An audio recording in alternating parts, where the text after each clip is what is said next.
Tonight we bring you to the banks of the Mississippi River, and here in St. Louis, Missouri, temperatures in the mid-90s, high humidity, as we get you ready for Game 1 between the Pirates and the Cardinals at Busch Stadium. A look at the Central Division standings. The Cubs have already won today, beating the Diamondbacks. They're 10 out. Pirates 6.5 in back of the Cardinals. Hi again, everybody, along with John Wayner. I'm Tim Neverett. Robbie Itzmakowski with us as well. 6.5 games, Rock. What do the Pirates need to do to close that gap on St. Louis? They have to win this series, no question about it. If they don't beat the Cardinals, at least 2 of 3, maybe a sweep, I think the division's over. The talk all year has been the Pirates winning this division, and I'm sorry, but if you lose this series, you fall 7.5 back with just 27 to go. I don't think they can make it. I don't think they can make it back, so they have to win the series to have a chance when St. Louis comes back to Pittsburgh. The Pirates and St. Louis have played each other very closely this year. 7 wins for the Cardinals, 6 for the Pirates. The Pirates have outscored them 53-52. Yeah, they're so evenly matched, and I think that's what's so frustrating about Pirate fans and the Pittsburgh Pirates not being able to take control of the division, because over the last several years, the Pirates and Cardinals have played so close. This year even a bit better, hit a little bit better, had one more home run in these Cardinals, and it's just a shame that they're 6.5 back. A guy the Cardinals haven't faced in a while will face him tonight, as the Pirates will send out left-hander Jay Happ.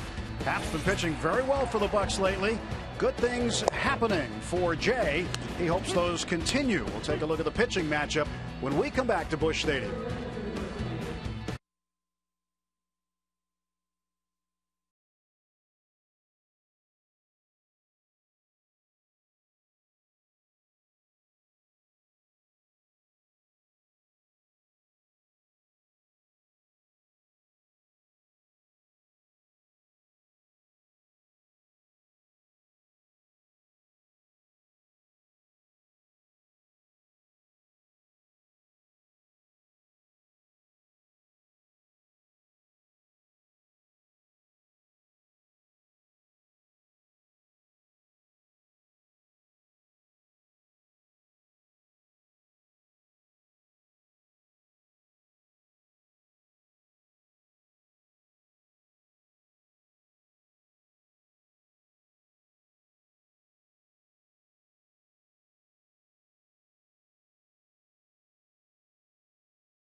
In here at Busch Stadium for Game 1 of 3 between the Pirates and the Cardinals. Jay Happ hasn't pitched against the Cards in over 3 years, when he was a regular member of the Houston Astros rotation, but going at it here tonight. He's been good lately.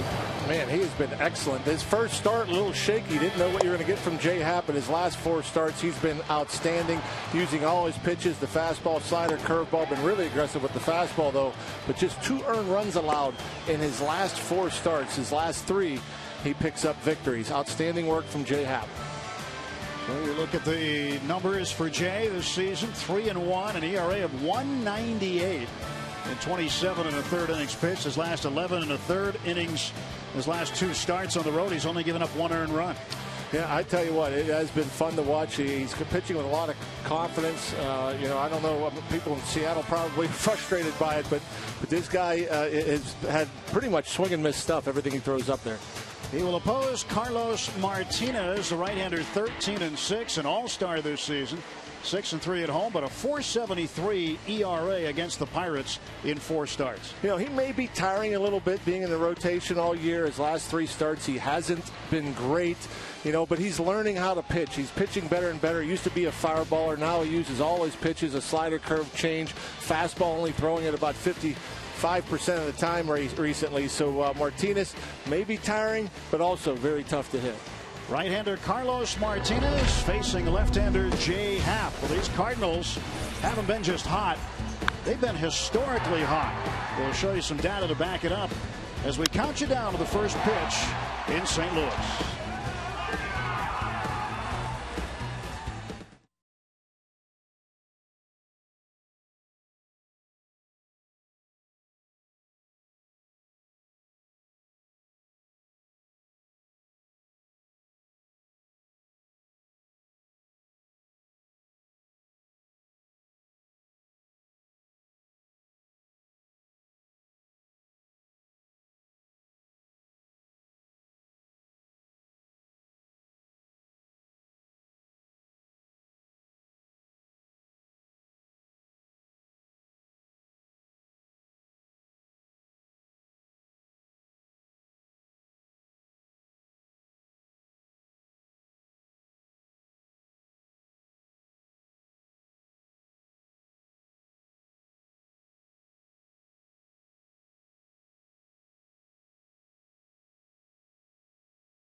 But around the baseball world, as 2 of the top teams in the game get set to go at it tonight. The Cardinals, number 1 with the best record in baseball at 86 and 47. Rock, they could go 14 and 15, have a losing record the rest of the way, and still have 100 wins. It's pretty amazing. A well-oiled machine. This team, obviously, they got there by pitching. When you have a 2.67 team ERA, you know you're going to win your share of games. But they've done all this with so many injuries to key people: Adam Wainwright, Matt Holliday, Matt Adams, and yet they still find ways to score runs while holding other teams down. Different hero, it seems like, every night out of this Cardinal squad. Pretty impressive across the board, from the ERA to the 24-6 against everybody. They're just really, really good. Pirates hoping to find a way to cool off Carlos Martinez and the Cardinals here tonight. Let's go back to Pittsburgh right now. Rob King standing by with his game break.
White like fire on a Friday Night Rocks here at Busch Stadium. The Buccos rocking in the dugout on a Friday Night Rocks. Hoping that helps them to a win here tonight in game one of this 3-game set. Using gum buckets or coolers or whatever to make noise down there and create a rhythm. The Pirates hoping to get on a bit of a rhythm now as this season is in the home stretch. Pirates have lost 4 straight. Haven't done this very often this year, coming off of a 3-game sweep at the hands of the Brewers, hoping to turn their fortunes around tonight against the hard-throwing right-hander Carlos Martinez. And Martinez 2-1 against the Pirates this season. Take a look at the Pirates lineup. It's brought to us tonight by Toyota. Gregory Polanco leads off. Great numbers against Martinez in his career. 8 for 11, 2 doubles and a triple. Harrison batting second, McCutchen third. Gung will hit cleanup and play third base tonight. Marte down to the 5th spot. Alvarez moves up to the 6th spot. Cervelli 7th, Mercer 8th, and J. Happ bats 9th, facing Martinez. And they face a hard-throwing Carlos Martinez, who has almost become like a breaking ball pitcher. His fastball gets hit despite averaging over 95 miles per hour, over 300, 333. All 3 of his breaking balls, curveball, slider, changeup, under 165 or 165 and under for Martinez. So still having a pretty good year, but again, he's learned how to pitch and he really uses the soft stuff to his advantage. Rivers Casino tips to win. What do you have for us tonight, Rock? 2 peas in the pod. You just mentioned it. Gregory Polanco crushes Carlos Martinez. So we're looking for a big game from Gregory and the other P, Pedro Alvarez. He has a couple of homers against Carlos Martinez, plus 18 career homers against these Cards. 3 home runs in his last 4 games here at Busch Stadium. So looking for good things from those 2. And let's stay in your happy place. J. Happ, has not had great success against these Cards in his career, just 1-8. But the way he has pitched recently, he's pitching with as much confidence, I think, as he has all year. We already talked about his last 4 starts, 2 of them scoreless, 2 just 1 runs allowed. You mentioned the confidence word. That's something that Jay has used since he made a slight mechanical adjustment and really has improved his overall game on the hill. But he is pitching with a lot of confidence. Martinez skipped his last start Tuesday, so he's pitching on 8 days rest right now. Cardinals are starting to do that with their starters. Michael Wacha was skipped in his last start as well. First pitch up and away, and we're underway. Lance Lynn was expected to pitch tonight originally, and they moved him back to the Cubs series, so he'd had extra time to heal a slightly sprained ankle. Gregory pops this one up. Chasing it, Matt Carpenter, and he will not get to it.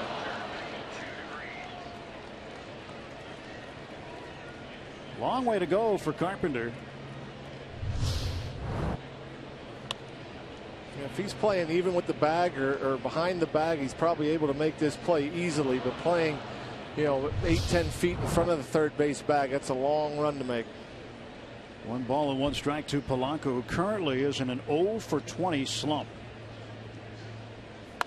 And he gets that one down the right field side, foul. Boy, he has had a lot of hard hit outs during that slump. Yeah, I don't think he's too concerned with it. Teak and I were talking about it in the pregame show. It's not like he's being overmatched or looks bad or chasing pitches. Just hasn't had a whole lot of luck. A ball and 2 strikes to Polanco. Martinez pitch in the dirt, and it's 2-2.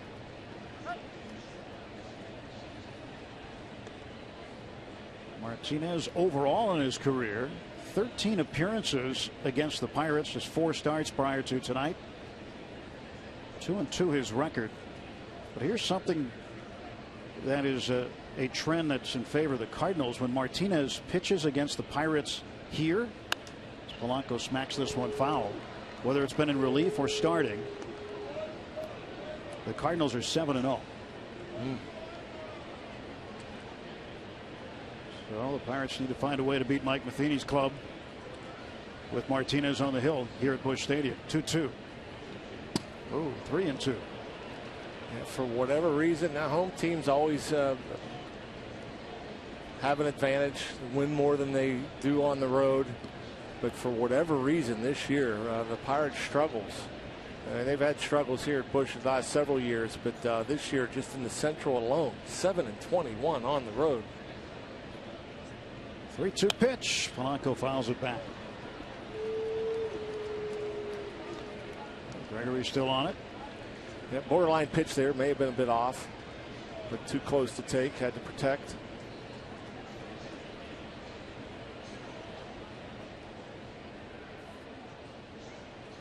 Another payoff pitch from Martinez. And another foul ball for Polanco, so he's working him. First batter of the ball game. He's making Martinez work hard. And he's already thrown a fastball up to 98 miles per hour to Polanco here in this at bat. But yet you see 3-2 changeup. He has as much confidence in his off-speed stuff, probably more so than he does his fastball. Looks like Molina calls for another one. Ball 4, and the Pirates have a man aboard to start the game. Martinez walks the first batter. Take a look at the defense presented by Honda. Former Pirate Brandon Moss has really been hitting well. A 7-game hitting streak for him. He's at first base. Colton Wong at second. Johnny Peralta at short. Matt Carpenter at third. Molina doing the catching. Piscotty, Borges, and Hayward in the outfield. There is the quarterback of this Cardinal team, Yadier Molina. Josh Harrison batting in the 2 spot. Throw to first, and Gregory gets back. Neil Walker just a night off tonight. Glenn Hurdle was asked about it several hours ago. There's a media scrum he has every day. And he said just a night off for Walker. Wants to get Harrison back in play. And Jordy Mercer also in the lineup tonight. Again, had a good night in Milwaukee last night. Close at first base.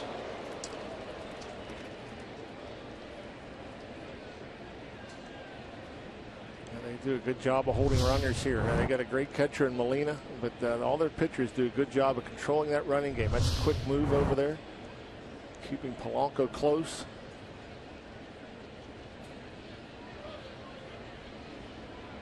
Harrison has faced Martinez only 3 times before. He's 0 for 3 against him. And a pitch out, nothing on. Ball 1.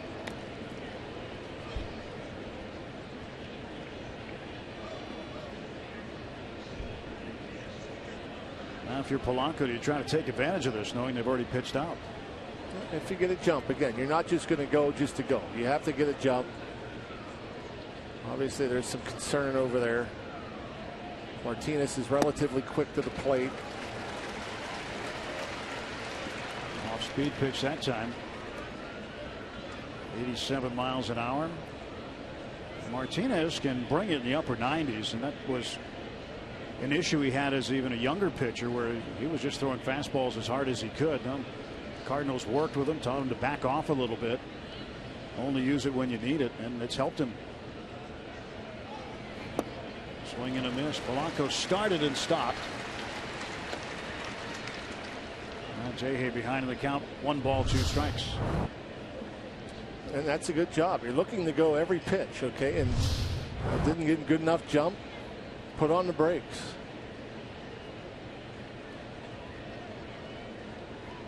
Polanco with 23 stolen bases on the year.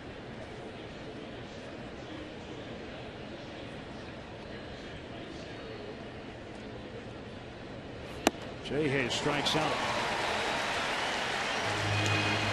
Well, Martinez leads this Cardinal staff with 157 strikeouts. Goes upstairs with the fastball, 99 miles per hour, after Jay chased a couple pitches.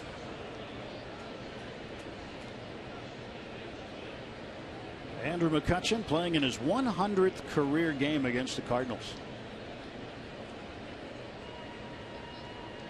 303 the average for Andrew as he begins the night.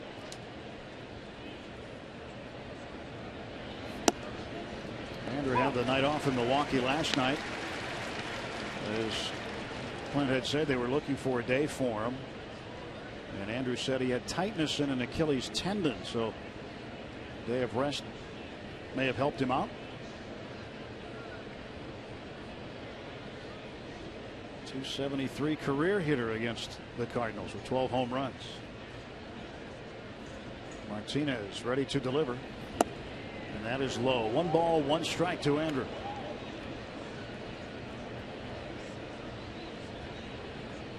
Polanco staying put at first base. There's only been 2 stolen bases with Martinez on the mound so far this year. Gives you an idea, how quick he is. 5 have been thrown out. 2 have been successful.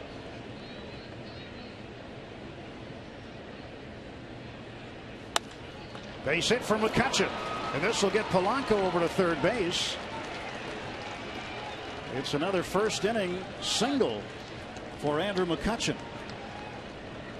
And the Pirates with runners on the corners and 1 out. Yeah, we've seen this a good bit from Andrew McCutchen recently, just hitting the ball where it's pitched. Look at the location. A little slider down and away. That's a good pitch by Martinez. If you pull it, there's a good chance it's a ground ball double play. Stays back, stays inside, slaps it into right center. And the Pirates with a great opportunity here early.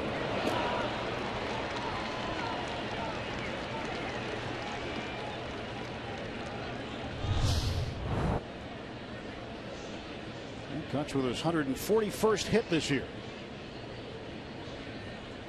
Jung Ho Gun. 0-1 to Jung Ho. Starts tonight hitting .288. 13 home runs, 50 runs batted in. Over at third base, Ramos Ramirez with a night off.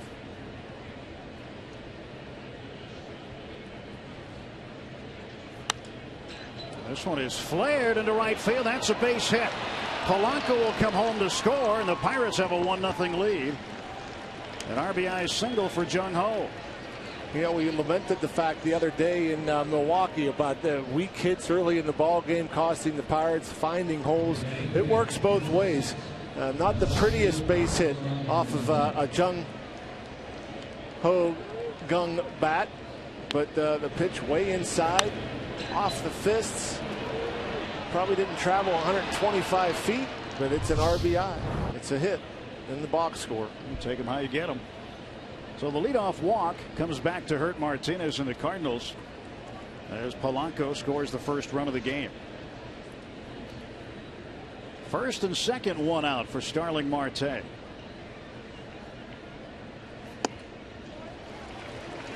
.99 miles an hour again. So they've got Martinez reaching back for that hard fastball early.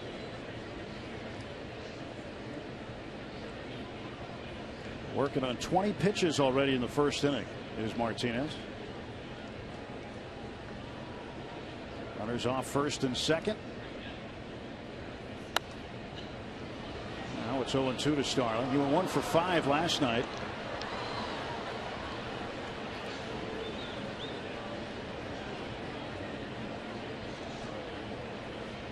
Marte with 15 home runs. That's a career high for him. And he's had at least 12 home runs and 25 stolen bases in each of the last 3 seasons.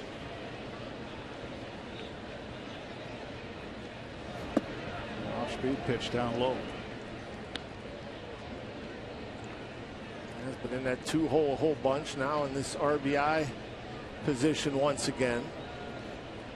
Pretty good numbers against the Cardinals. First 11 games of the year.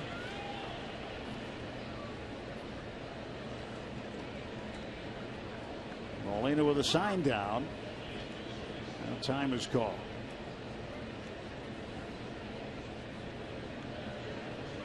And Molina will go out and visit with Martinez. Started with a leadoff walk to Polanco, then Andrew McCutchen a base hit. By the way, McCutchen is 7 for 7 with 2 walks in the first inning over his last 9 games. How about that? That's pretty remarkable. And some players, it's hard to kind of get it going, especially this time of year where it's hot and muggy. The game starts and not quite got the adrenaline flowing yet, but locked in from the get-go. Andrew McCutchen. Broken bat, base hit. McCutchen will come around third, and the Pirates have a 2-0 lead. Marte drives him in. Couple of soft singles, but the Bucks up 2-0 early. Yeah, again, it doesn't have to look pretty. A broken bat, jam shot, perfectly placed. And because it's hit so softly, McCutchen comes around scoring easily without a play.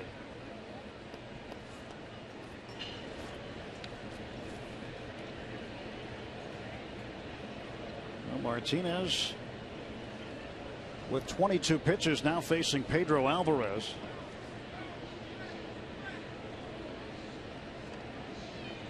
Pedro's homered off Martinez a couple of times.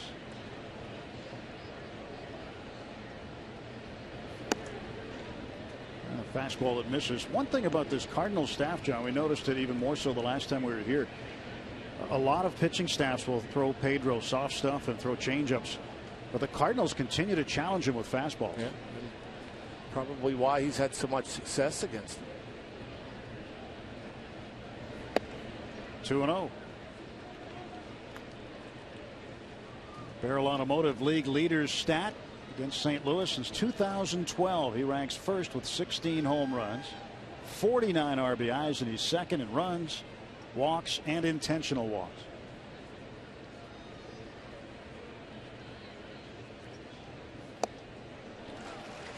A 90-mile-per-hour changeup on a 2-0 count.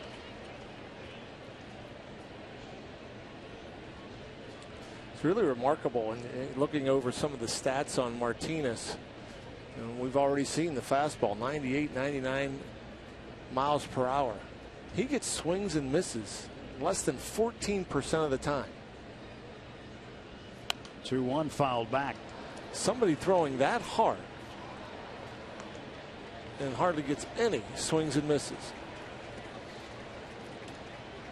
13.7% of the time.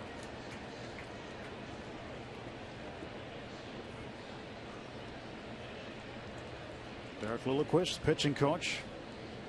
He has liked what he has seen for the most part out of Martinez this year. 13 wins. Yeah. That just goes to show you it's so strange about this game of baseball and pitchers' deliveries and release points and who hide the ball. Some hide it. You hear the word downhill a lot. Or is that 2 words? Downhill. Well, you could hyphenate it too if you wanted to. Pedro swinging bunt. Martinez off balance throw to Moss.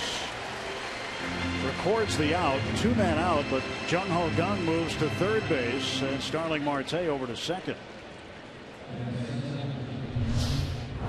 He helps him a bit. It goes way off the plate at another changeup. The pitch was up in the zone, but a good 6-8 inches away. And you're just frustrated that it stayed fair when you hit a ball off the end of the bat like that. 27 pitches for Martinez in the first inning. See what Cervelli can do and make him go over 30 maybe. We'll see. Francisco hitting .296. He's been behind the plate in 8 consecutive games now. He gets up there with 2 men in scoring position, takes ball 1. A 2-0 Pirate lead, top of the first. And so far over the last 2 games here at Busch Stadium, in the first inning, the Pirates have 9 runs combined. Remember the last time they chased Lance Lynn, the 7-run inning. It's 2-0.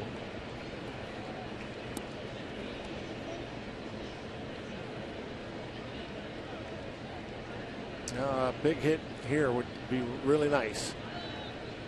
Get one into the outfield with Marte's speed. Certainly would score 2 more.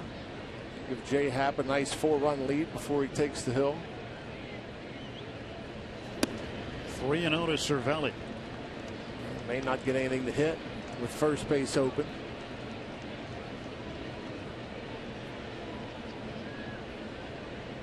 Jordy Mercer on deck. Jordy's been hitting well lately and a couple of doubles in last night's game. And a strike call to Cervelli. 3-0 slider.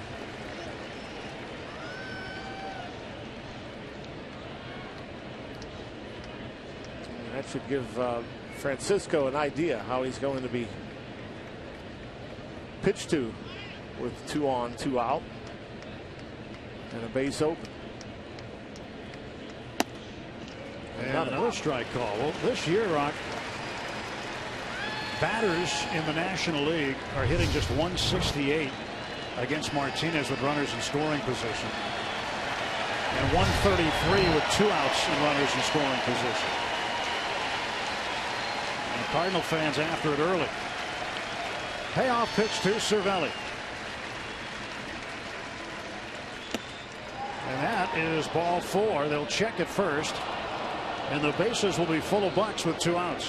Second walk of the inning issued by Martinez. And this will bring out Derek Lilliquist, the pitching coach for the Redbirds.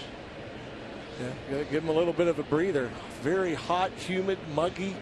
33 pitches in. He's retired 2 batters. There's a fastball. Cervelli appeared to hold up. And now home plate umpire Eric Cooper will come out to break up the party on the mound. Is there somebody out there who his job it is to say, okay, here he comes? I'm sure. Because oftentimes the umpire never gets to say, hey, let's go. They seem to have good timing when they break up those meetings on the mound. Yeah, they all have a clock. They know when they're coming. But Jordy Mercer with the bases loaded in the top of the first inning. Pirates up 2-0. And a breaking ball in for a strike. Jordy looked really good, really comfortable at the plate last night. Couple of doubles. Mercer has hit in 6 straight games, longest current hitting streak on the Pirates. 1-1.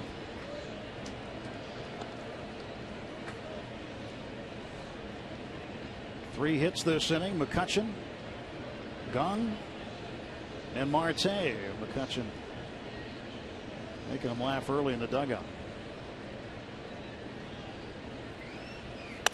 Oh, another broken bat right to Moss. He'll take it himself. As the bat of Mercer blew up in his hands. Pirates lead and loaded, but they put 2 up after half inning. Pirates 2, Cardinals nothing.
Two 2-0 Pirates. Matt Carpenter getting set to lead off. We'll take a look at the Honda lineup written up by Mike Matheny. Carpenter, then Stephen Piscotty, a 10-game hitting streak, 419 since his call up from AAA. Jason Hayward in right field, Johnny Peralta at short, Brandon Moss at first base, then Molina, Wong, Borges, and the pitcher Carlos Martinez. Face Pirates left-hander Jay Happ. Happ gets set to make his 6th start with the Buccos. 3-1, 198, almost a strikeout per inning, 24 and 27 in the thirds. Pretty good strikeout to walk ratio, just 7. He's only allowed 1 ball to leave the park. Good work from Jay. Jung Ho Kang moves to third base. And Hurdle said that we'd see him out there in the near future yesterday. Today's the near future. Mercer's at short, Harrison at second, Alvarez at first, with Cervelli completing the battery. And the regular outfield of Marte, McCutchen, and Polanco. Well, a 33-pitch inning to start the game for Carlos Martinez. And Matt Carpenter takes a strike. Carpenter, a guy you don't want to get behind in the count on. He will work the count. Takes a lot of pitches, gets deep into counts often. 0-1 pitch to Carpenter. He takes that one low and away. 1 ball and 1 strike. It seems when facing a guy like Carpenter, the Pirates, he's always a tough out. You're surprised when you see the average at just 260. And then the strikeouts, 119 on the year. Inside 2-1. Pretty productive out of this leadoff spot. You look at 20 homers. 1 short of 70 in the RBI department.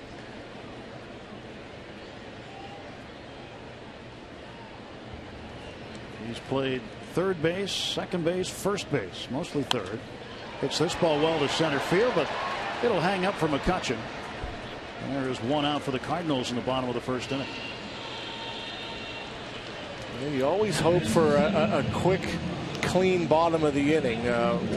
When you're in this situation as Jay Happ is, you're pitching on the road, so you get loose. You're probably back in the dugout in about 10 minutes or so before the game starts.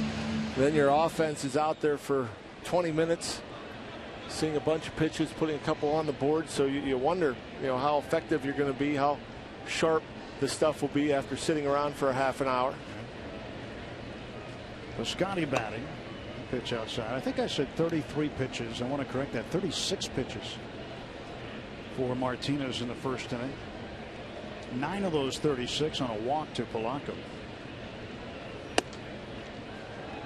And Piscotty has been very good. Recently, they had Jason Hayward playing center field. They like Piscotty in right, but they've got Borges in center tonight. He is a pretty good defensive outfielder with great speed. So Piscotty back in left and Hayward over in right.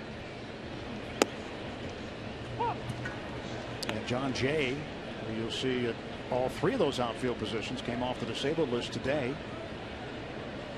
And he'll be coming off the bench for the Cardinals tonight. 2-1 pitch to Piscotty. Fouled off, and it's 2-2.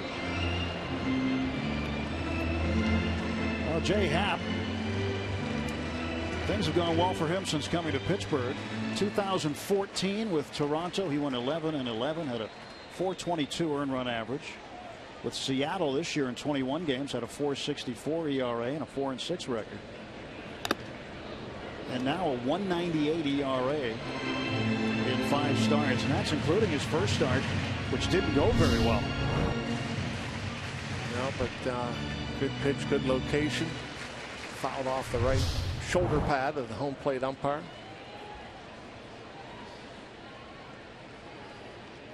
2-2 to Piscotty. Fouled off again.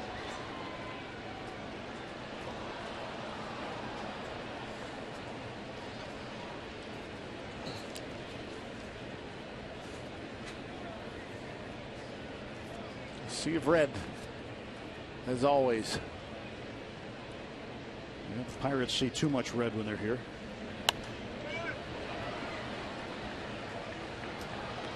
Take a look at what Jay Happ has done. Lowest ERA over a 4-start span since 2006. Liriano, Cole, Karstens, Happ, and then Volquez. And a ground ball left side. That's through for a hit.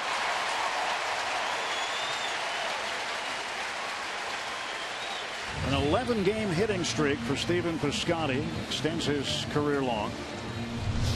Pesky, I tell you, making J Happ work. An 8-pitch bat, fouling off several quality pitches, and just gets that by the diving Jung Ho.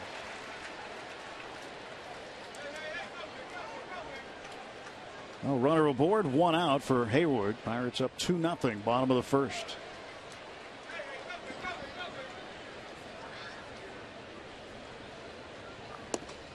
Strike call to Hayward.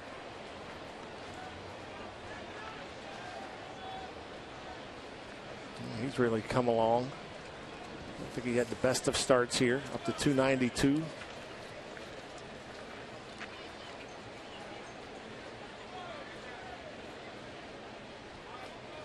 The 0-1 he held up. They want an appeal. The third base umpire Ryan Blakeney said he didn't go. Well, there was somewhat of a similarity, not exactly in numbers, but I think in the way it happened, where, as you mentioned, Hayward had a slow start to the season. Really picked things up, became consistent. Now here he is hitting in the third spot in the Cardinal order. Goes to the backstop, and Piscotty down to second. That went through Cervelli.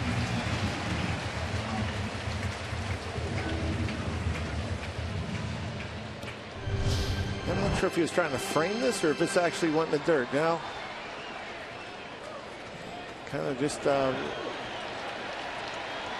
bounced right under the glove, and now a runner in scoring position. 2-1 to Hayward. One thing, the Cardinals make mistakes. They're like anybody else. But when you make one against them, they oftentimes make you pay for it. And you have to limit those opportunities for them if you're going to beat them here at home. Yeah, they like everybody else make mistakes, whether it be on defense or on the bases. They just make fewer of them, and just a solid club, solid organization. In the air to center field. McCutchen has room. There are 2 men out. A long out.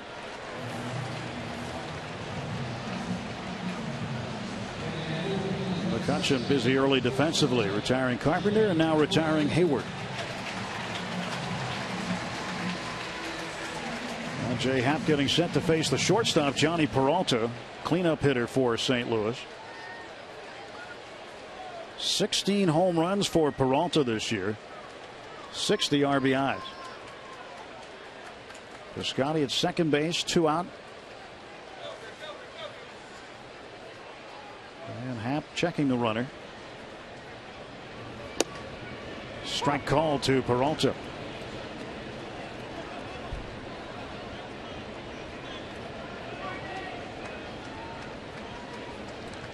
Peralta is always just a quiet, solid year.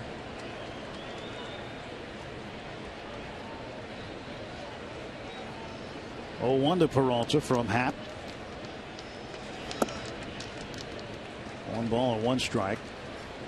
Like when you think of the Cardinals and the way they win games, and then you come in here and then you look at their lineup, you kind of, there's usually guys you fear. I don't think Peralta really is in that mode, nor is Hayward. You kind of forget about them. They just kind of quietly go about and play well.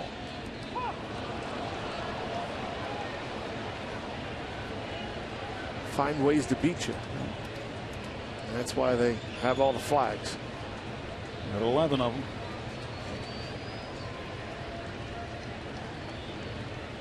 One and 2 to Johnny Peralta.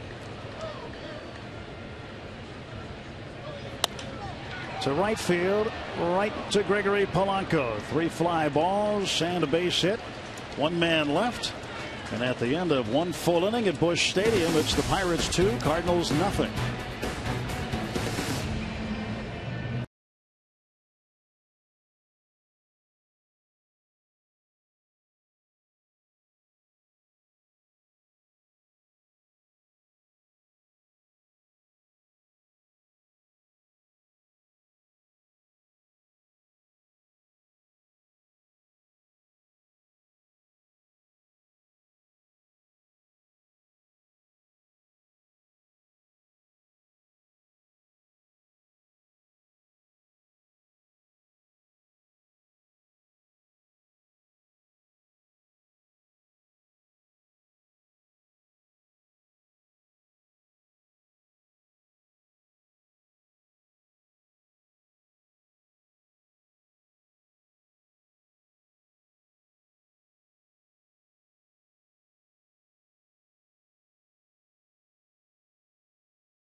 Relatively new to this rivalry as I'm getting pelted with sunflower seeds from behind. I don't know who's doing, but Hap discusses what he knows about this Pirates-Cardinals rivalry. I don't know a lot, but just except the one series I've been here, but I have heard kind of going in, it's kind of a dogfight, it seems like. Been a lot of tight games, close games, and it seems like the home team has done well. So we're hoping to kind of reverse that, I think, going into this series. Walk-off wins, run-one ball games, home team dominance on each side. Tim and John, when you look at it, Jay Happ just happy to be a part of it, and certainly the Buccos are happy to have a guy like Happ here to try to put a stop to this 4-game losing streak. Yeah, Jay up there right now with a 1-ball, 1-strike count. He came into a good situation. He's very happy, and as anybody would be, to go from a team that was out of the playoffs to a team in the thick of a pennant race. 1-2 to Jay, 0 for 8. With 6 strikeouts. And the 1-2 by Martinez. And that's to the left side. Carpenter will lob it on to first base for out number 1.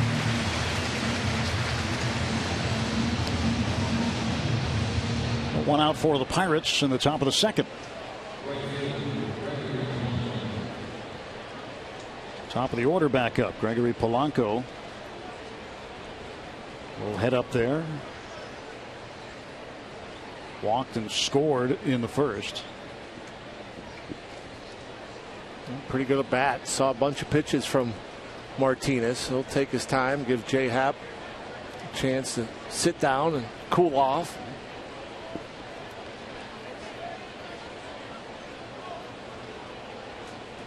.258, 7 homers. He does another one soon. Pitch inside for a ball. We mentioned that Martinez skipped his last start Tuesday, so he's on 8 days rest. And when you look at his ERA, Rock, on 4 days rest, it's 4.06. On 5 or more days rest, 1.94. Ground ball over the mound. Colton Wong, a quick throw and a solid scoop by Brandon Moss to retire Polanco. And they're now 2 men out for the Pirates. We want to see your strongest fan photo. Use the hashtag #PittDataStrongFan, and you just might see yourself in an upcoming broadcast brought to you by T-Mobile. Hashtag #PittDataStrongFan. I'll show you which picture was selected a little later in the telecast.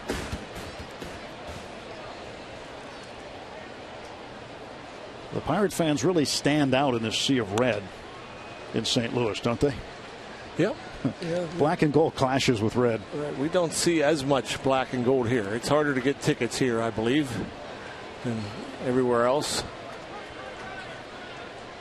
You know what I saw today? What'd you see? I saw a black and gold shirt with a Cardinal. The shirt was black. The Cardinal was black and gold. It was very confusing. Really? Didn't know what to make of it. Obviously, whoever made that was confused. Maybe the person wearing it, too. Maybe it's their 2 favorite teams. And they can't decide. He takes a strike high in the zone. Top of the zone. In fact, I was walking over here and I almost went back and asked him, what's up with the shirt? 0-2. Jay got a piece of it. Stays alive. Josh struck out in the first inning.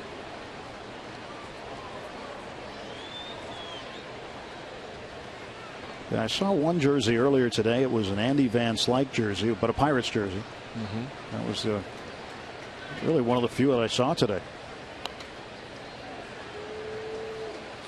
Always see McCutcheon, always see Clemente.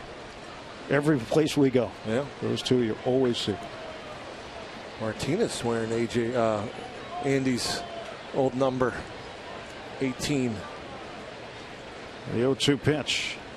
And Harrison fouls it back. He wore it. He changed it in honor of his really good friend Oscar Taveras. You see the OT patch on the sleeve of Oscar tragically passing away in the fall. And he writes his initials on the mound before he throws. So Taveras had 18 last year. There's a bouncer toward the middle. Peralta behind the bag. Off balance throw. And a bang bang play at first base. Boy, that was a heck of a play. Again, quietly just makes plays, and the arm strength going towards right field, very impressive. Brandon Moss will lead off for the Cardinals in the bottom of the second when we come back.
It's Sports is brought to you by Toyota. Toyota helps you get the most out of your drive. Just ask a friend who drives one. Toyota, let's go places. And by Barrel Automotive, we're driven to be better. Let's go Bucks.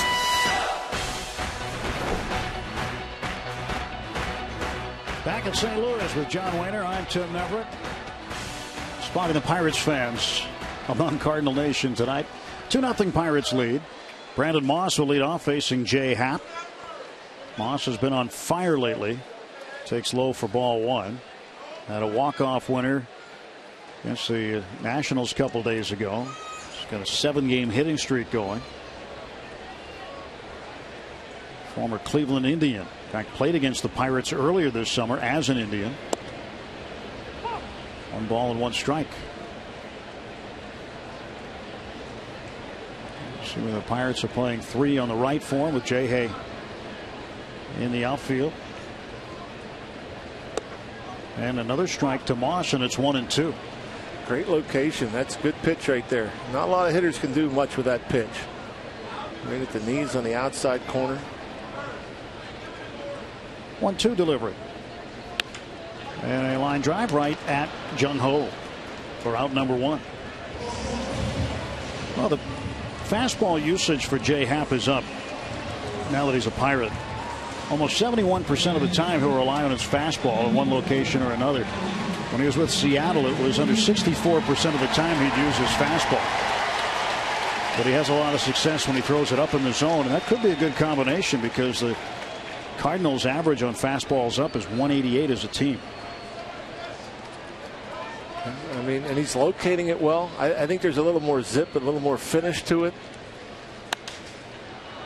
Strike 1 to Yadier Molina. And again, you talk about delivery, and I don't know what a lot of it means, especially when they talk about, downhill stuff. There are pitchers that have more deception than others. And I talked about it with Martinez and how, his fastball, they don't miss it. They hit it to a tune of 333 for a guy throwing 98, 99 miles per hour. Happy to see it 90, 91, 92 miles per hour. And they're not putting good swings on it, a couple of routine pop-ups. A fish shot from Brandon Moss. There's something about his fastball that gets on the hitter. And whether it's how they hide it or, movement, certain guys just have a way of getting the ball to their catcher. And it just looks harder than the velocity says.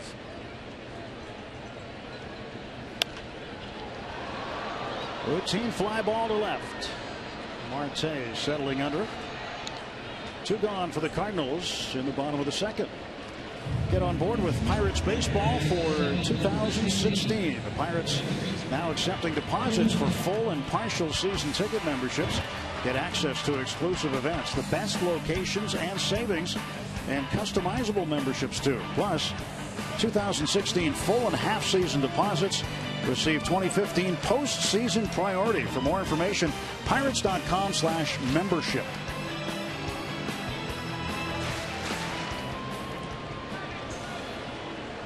Two outs now, and the batter will be Colton Wong, the second baseman. And he takes down low. Now, Wong's come up with some big hits for this Cardinal team.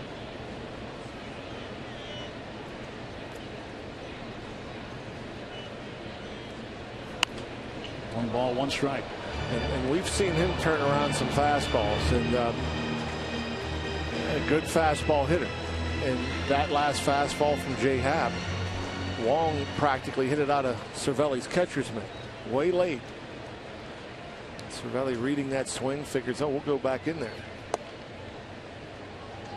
Not a bad pitch.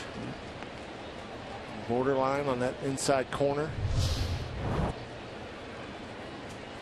And look at the location too. It's around the box, not inside the box. Let's pop back in the seats. Strike 2, 2-2. Well, Wong this year leads the team in 2-out RBIs. He's got 25 2-out RBIs. So he has come through in clutch situations for Mike Matheny a number of times this year. Pirates hoping to hold him to an 0 for tonight. 2-2 pitch. Tied up once again in the high heater.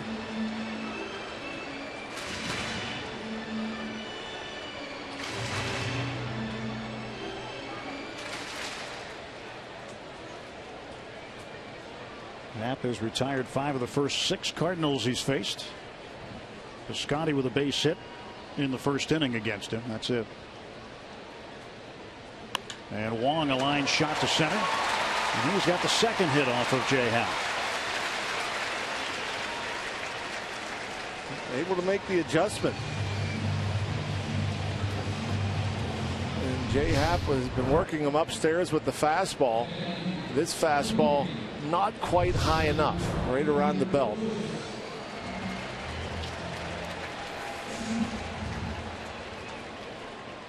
So Wong aboard with 2 outs, and the number 8 hitter, center fielder Peter Borges, up. Borges hitting just .211.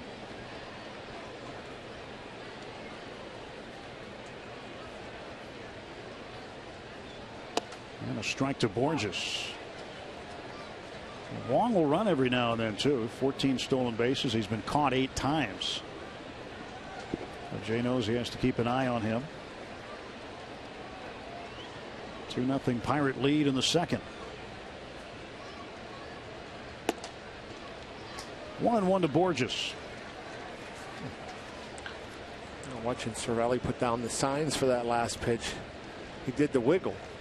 The wiggle's the changeup. But the velocity was at 90 miles per hour.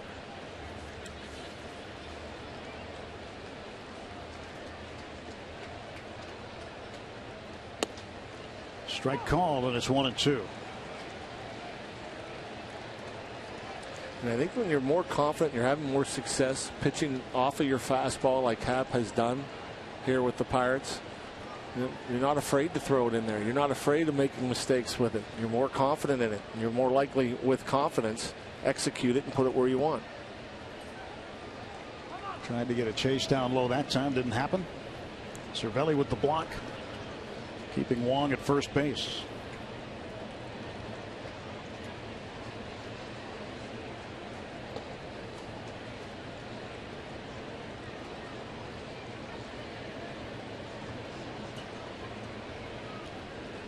Happ's 2-2 to Borges. Struck him out looking. First punch out of the night for Jay Happ. Cardinals leave a man, and we will head to the third at Busch. Pirates 2, Cardinals nothing.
Into the final month of the regular season, Andrew McCutchen, Bryce Harper, Paul Goldschmidt, Anthony Rizzo, all legit candidates for the MVP. McCutchen named Player of the Month for August. If he has a good September, you got to like his chances. Also, Zach Greinke pitcher for the Dodgers, a possible candidate as well. Yeah, you know,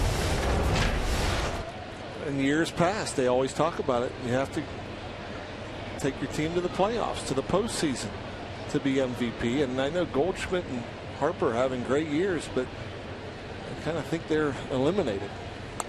McCutchen fouls this for first pitch back. He is 1 for 1 tonight. Coming into the game, Martinez had held McCutchen to a 188 average against him.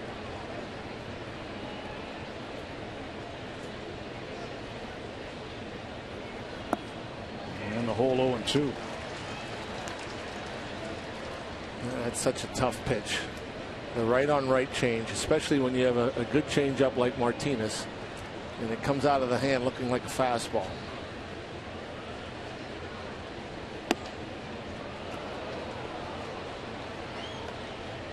One and two.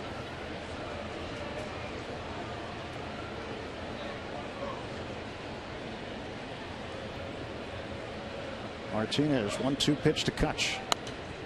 Fouled off to the right. Martinez has made 24 starts this year. The Cardinals are 19-5 as a team when he starts a ball game.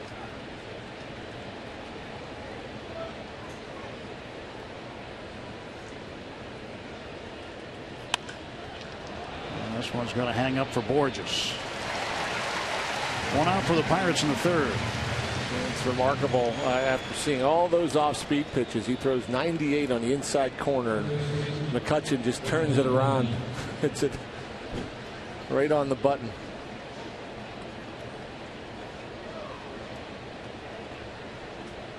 One out. Martinez will face Jung-Ho Gun. Jung-Ho, a broken bat, flared a shallow right field his first time up. Got a run in.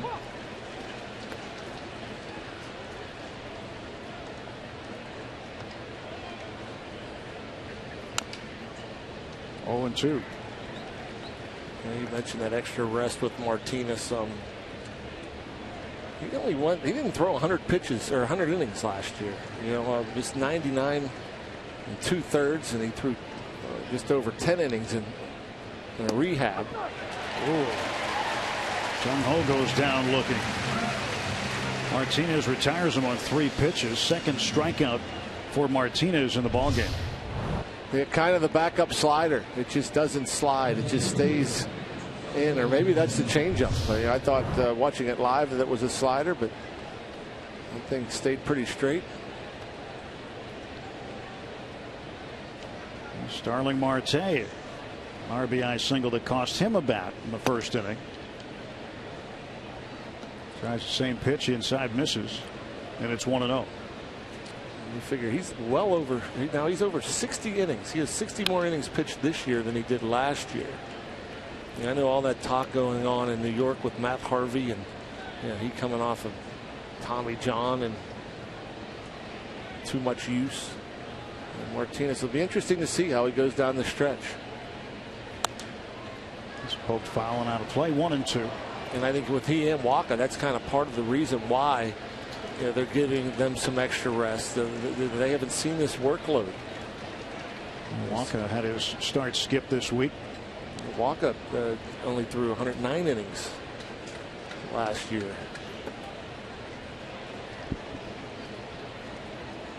Ended up coming out of the bullpen in the National League Championship Series.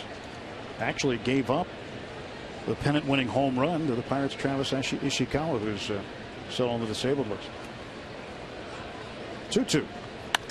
And there's a solid single to right field for Marte. 2 for 2 for Starling. That's back-to-back 2-hit games for Marte. Yeah, it's 99. It's getting hit hard, 99. And that's why he doesn't throw the fastball very often. And then Marte, just zero movement. Straight 2-strike approach, wide. Nothing going on with his lower half. His hands just keeping them short and quick. Jeff Branson doing such good work with so many of these guys, including Marte, Polanco, among others. Marte has hit in 3 straight. He's had back-to-back hits in 2 of his last 3.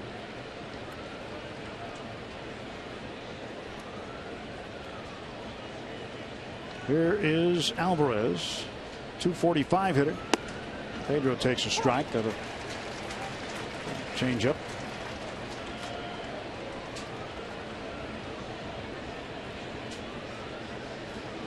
Pedro grounded out to Martinez. 0 for 1 tonight. Marte leads the team in stolen bases with 26. And Pedro couldn't hold up, and it's 0-2. No balls, 2 strikes.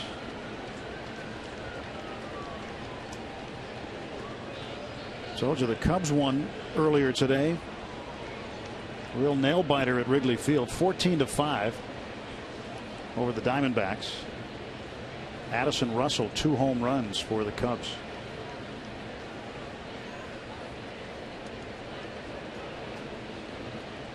Yeah, that's amazing how the offense is just exploding for so many different teams since the All-Star break.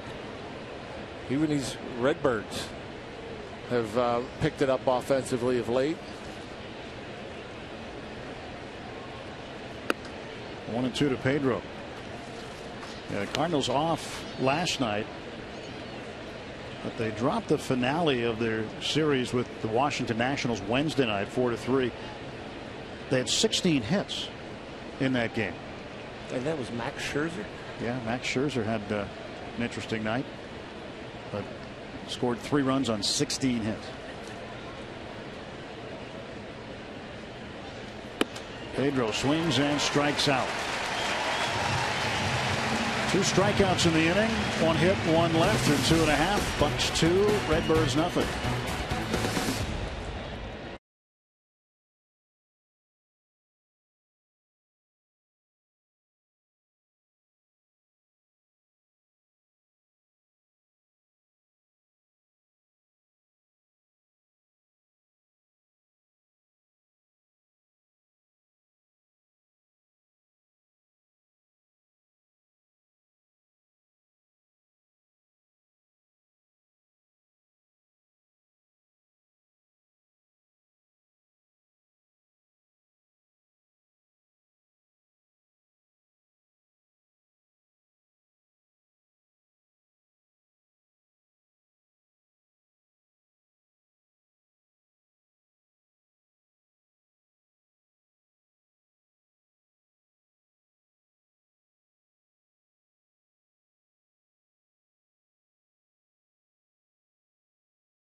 Virginia for the Mountaineers 2015 season opener tomorrow on Root Sports. See Dana Holgerson and his team kick off their season as they host the Georgia Southern Eagles. It's all a part of Wild and Wonderful Sports, and it starts tomorrow 7:30 on Root Sports. UPMC scoreboard: Pirates 2, Cardinals nothing. I'd like to hand out some stars tonight. Kind of find ways to earn them. So the pitcher, Carlos Martinez, will lead off against Jay Happ in the bottom of the 3rd inning.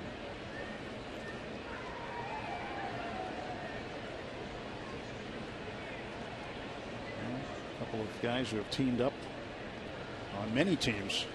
Wainwright and Yadier Molina. Understand Wainwright may be coming back before the season's over. Guess he threw off the mound, I heard.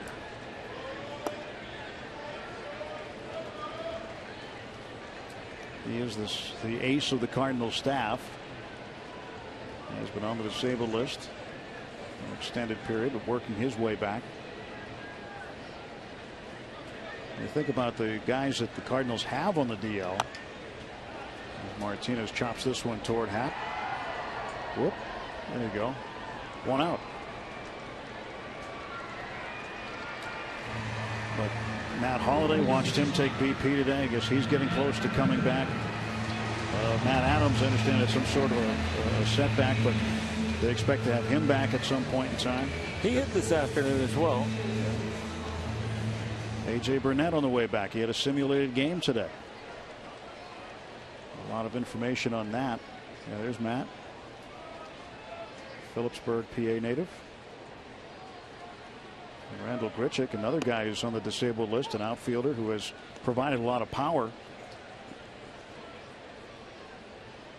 So the Cardinals hoping they can get everybody back in time for the postseason. Nothing in one to Matt Carpenter. He flied to center in the first. And now it's 0-2. John Jay came back today.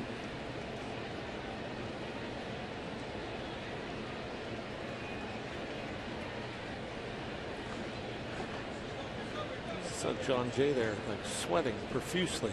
It's like 95 degrees. He's wearing a jacket with a hood. Carpenter down on strikes. Second strikeout for Happ, and there are two gone for the Cardinals. Burnett had a simulated game today, facing some live hitters in the cage. He threw 95 pitches total.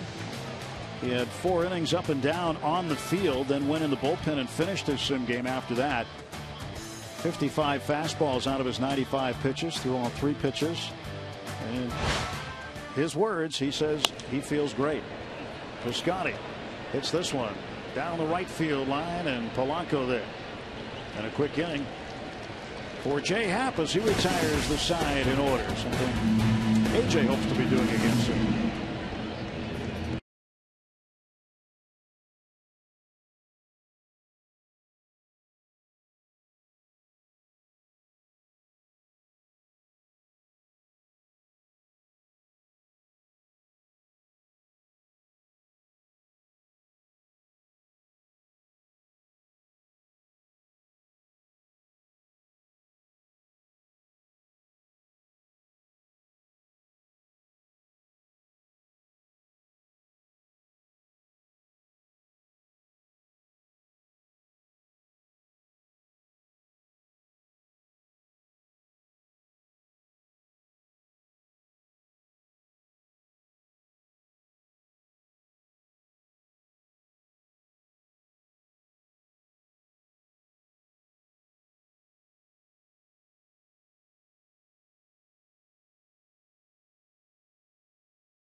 And a simulated game today, and before the sweat could even drip off his forehead, he was able to give us an update on how he felt coming out of it. I feel good. I feel where I need to be. You know, a lot better than I expected to. But yeah, I mean, what I've been doing the past couple weeks, training-wise and body-wise, allowed me to get through that for sure. You know, I mean, I got hot out there, but I wasn't tired. And then went down the pin, threw about 15 more after that. So. I'm very happy where I'm at. Sounds like he's going to throw a bullpen on Sunday, and then he'll evaluate when the next sim game will be. We don't have a timetable set for his return, Tim and John, but the one thing he did say jokingly, they're not paying me to pitch to my own hitters, so I want to get back in that lineup as soon as I can. All right, Robbie, thank you very much. Cervelli fouls this pitch off. Yeah, for AJ, 95 pitches. And it's always important, I think, to gauge how a pitcher feels the next day, isn't it? Yeah, I suppose. I mean, this guy's had a rubber arm for his whole career. I mean, 200+ innings. You know, the stuff has stayed the same year after year after year. 0-1 pitch to Cervelli. In for a strike. I'm sure he'll be truthful as far as how he feels and whether he's ready to go. Yeah, Clint responding to it today. He just said, you know, well, he's going to talk to him, wait and see how he feels, and keep him on his return to pitch program, and then when he's able to go, he's able to go. You know, watching the video from this afternoon, you know, it looked pretty free and easy. Hard to tell if it's max effort. You know, I don't know if it's 80 or 90 or 100%, but you know, it looked pretty fluid. Broken bat roller up the middle and a base hit for Francisco Cervelli. Leadoff single for the Bucco catcher. I want to say every hit, other than the Marte base hit in the third, broke a bat. Is that one in on the hands, and Cervelli, as he does so well, stays inside. Perfectly located.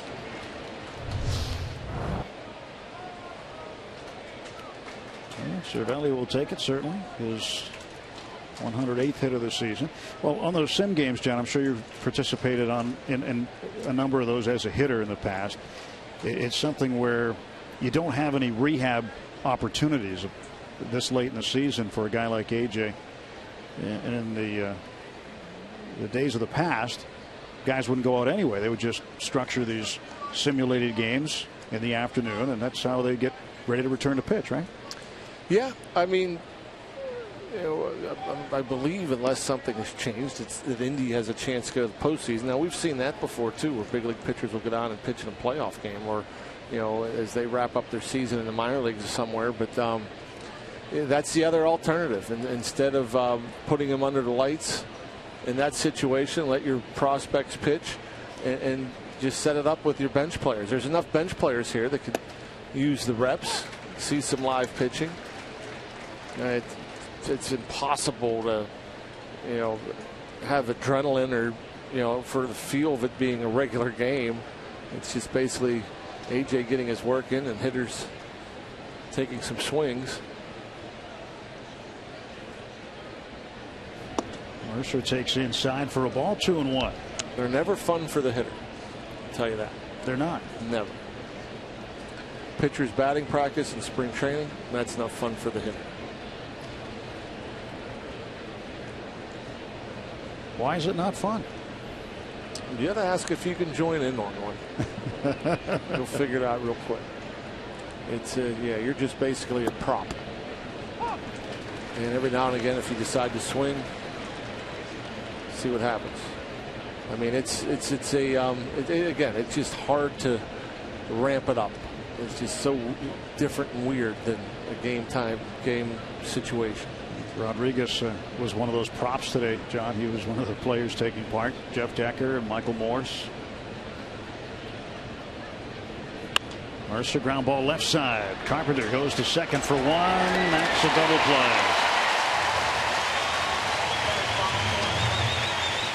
Around the horn it goes, and there are two down. Base is empty for Jay Happ. Well, he needs that. We talked about the pitch count and all the pitches he threw, and you know, he ends up coming in, jamming another hitter, and gets the Chick-fil-A double play, routine variety. And you saw Martinez, his hands up in the air right there. He's pretty excited about it. Well, Jay takes a strike. Pirates scored 2 in the first. Sent 8 men to the plate. Martinez forced to throw 36 pitches in the first inning. He came back in the second with a 1-2-3 inning. Faced 4 in the third with a hit from Marte. Now the double play helps him out here in the fourth inning after the leadoff single by Cervelli.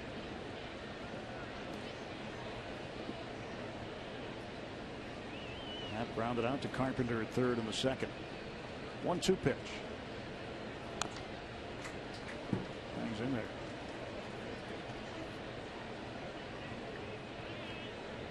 Well, the Brewers and Reds rained out tonight in Cincinnati. Called that one early. Strike 3 called. Happ goes down on strikes. No runs, a hit. That's it in the top of the 4th. Pirates leading 2-0. Headed to the home half.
Traverse and your Western PA Chevy dealers.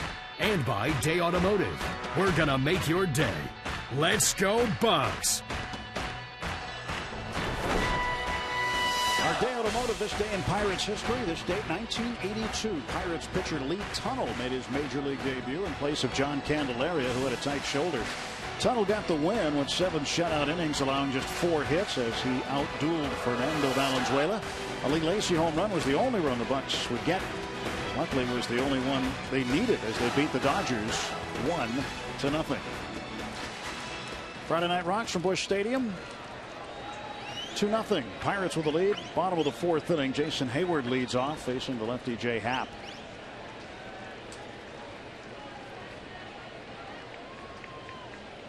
Hayward flying to center field first time up. Takes a breaking ball. Ball 1. And that ground ball double play hit into by Jordy Mercer, the 17th double play that Carlos Martinez has induced this year. Pretty good ground ball guy.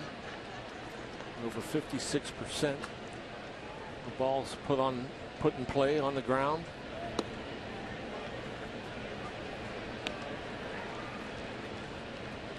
Two balls and a strike now as Happ falls behind Hayward.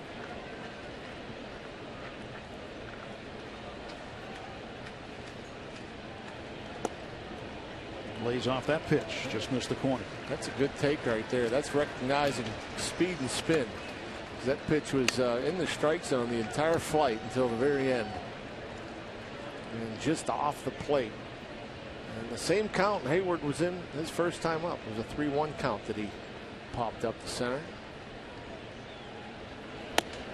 Fastball by him. A high fastball. Good finish, top of the zone. It's been a successful pitch this year for Jay Happ.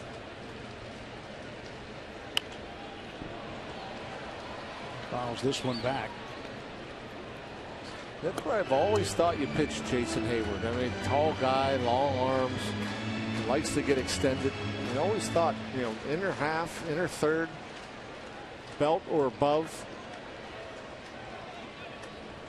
Hard for a guy like that to get extended. And that's where you see 3 of those pitches Up. Middle in. Struck him out. Jay fell behind, came back, and earns the strikeout. His third strikeout of the game. One down for the Cardinals in the bottom of the fourth. Gets a chase. Looked up. Up and in. Jason Hayward not happy with himself.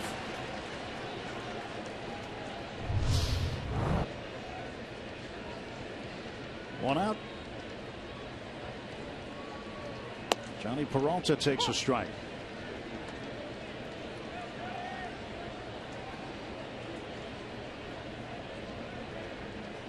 .281 on the season for Peralta. And he waves and misses at that pitch. Rare changeup thrown from Jay Happ. Last time out, he only threw it about a handful of times. 10% on the year. Tries a high fastball missed. That's been a successful pitch for him in that location.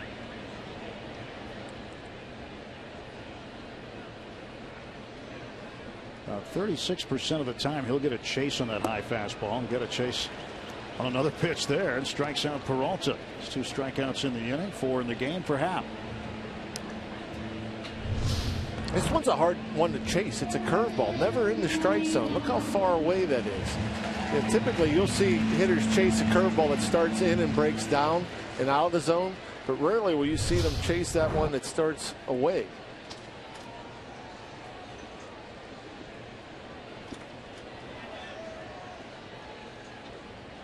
.73% fastball, 25% breaking ball, 2% a changeup.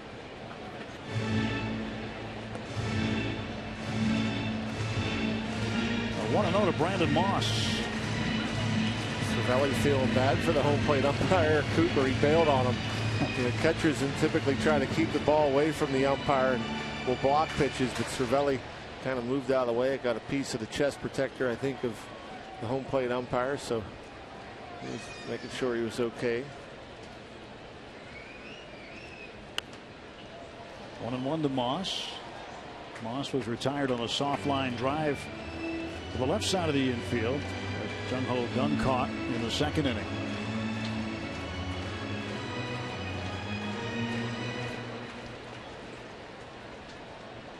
Not many at bats for Moss against lefties since he came over to the Cardinals.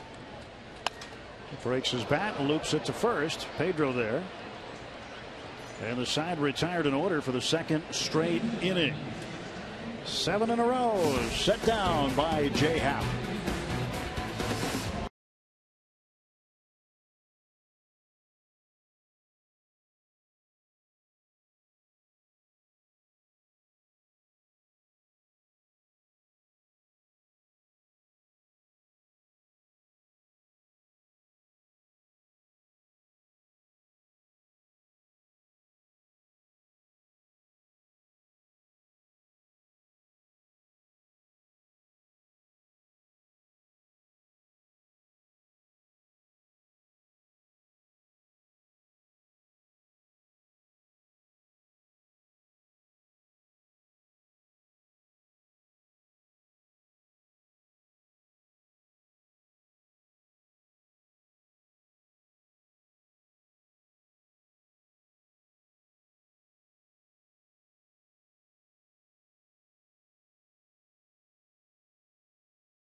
Reaching the pinnacle of the All-Star game and bypassing Hall of Famers on the all-time strikeout list. Journey across an emotional final season with A.J. Burnett. It's Inside Pirates Baseball. A.J. Burnett bat turn tonight after postgame on Root Sports. 2-0 Bucks. 5 hits for the Pirates. 2 hits for the Cardinals. And a lot of broken bats tonight as we go to the 5th. Not much offense, but the Pirates picking up a couple early, hoping to add on.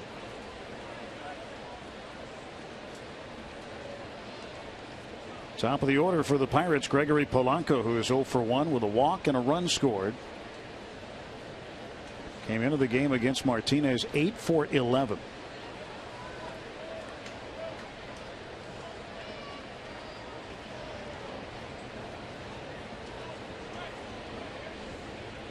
Martinez gave up 2 in the first inning, and it has stood up so far for the Pirates. And the pitch, a strike.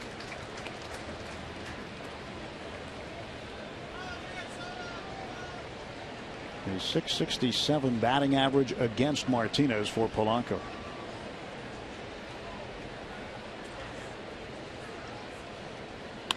And Gregory lifts this one toward the gap in right center. Over there to play it is Hayward. 1 out in the 5th. Another jam shot.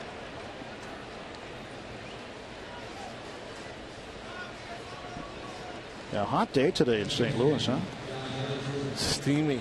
This is what I thought we'd get when we were here 3 weeks ago. Yeah, when we didn't. We had gorgeous weather then. Very comfortable. But this place, or the old stadium, not this place, but the old stadium had the AstroTurf.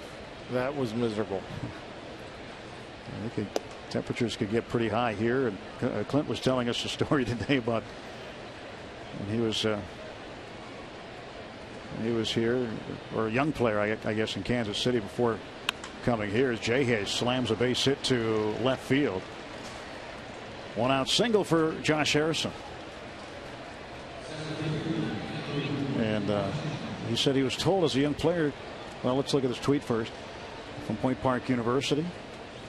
And that is a look at Busch Stadium on a warm afternoon.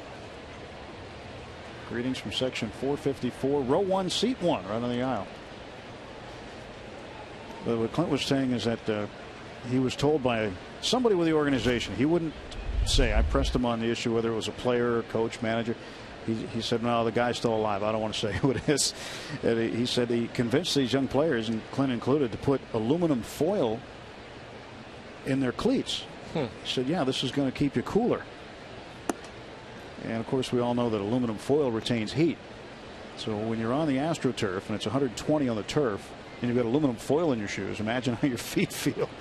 It didn't take those young players, including Clint, very long to figure out that they'd been duped. There used to be ice buckets in the dugouts where you would stand in when you came off the field, because the bottom of your feet got hot, and that's without aluminum foil. And you stood in the buckets. They had the ammonia water, and they'd come, and that was the best, the most refreshing thing ever, to put the ice cold towel over your head and clean off the sweat. But the ice buckets were nice too. Up and into McCutchen, 2 balls and a strike.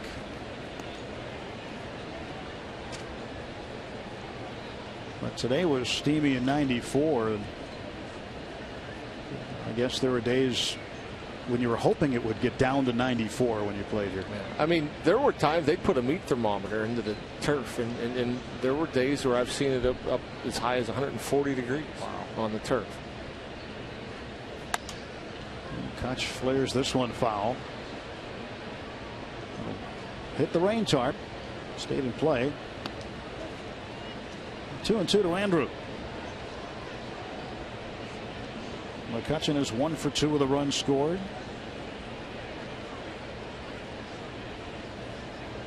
Game number 100 against the Cardinals. That's a lot of games against one opponent. But you're going to get that when you play in one division for a while. Harrison off first, 1 out. This will be the 88th pitch for Martinez.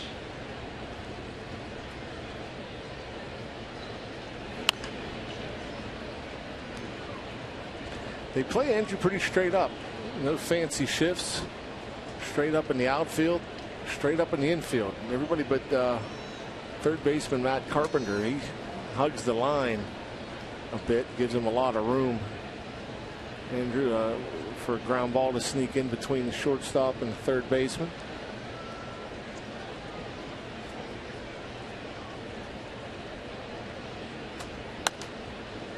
Andrew fights it off, foul.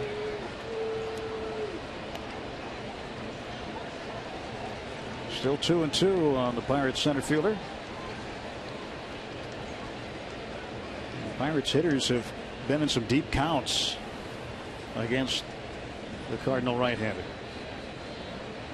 This will be pitch number 90. We're on the top of the 5th inning. Outside to Kutch, 3-2. And with one out, you expect Jay Hay to get started. Try to open a hole.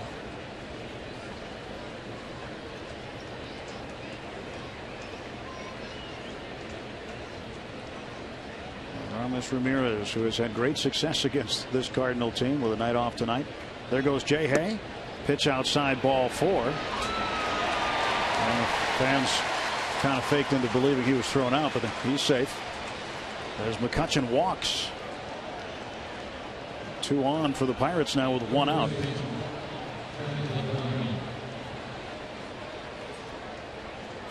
Download the MLB.com ballpark app on your mobile phone and check in next time you're at PNC Park. This free app personalizes your PNC Park experience with check-in offers, rewards, social media, and exclusive team content. Download the ballpark app with Google Play or the App Store on your iPhone or Android.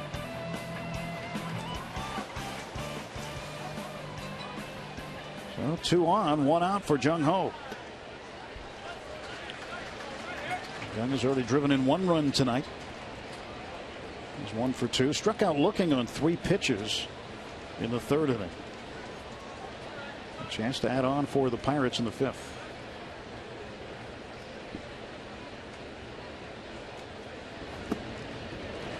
Strike 2.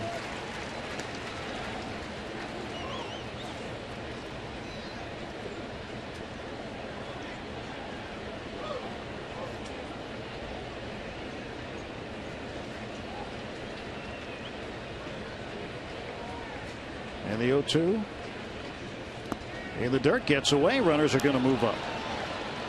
Wild pitch. And now 2 men in scoring position with 1 out.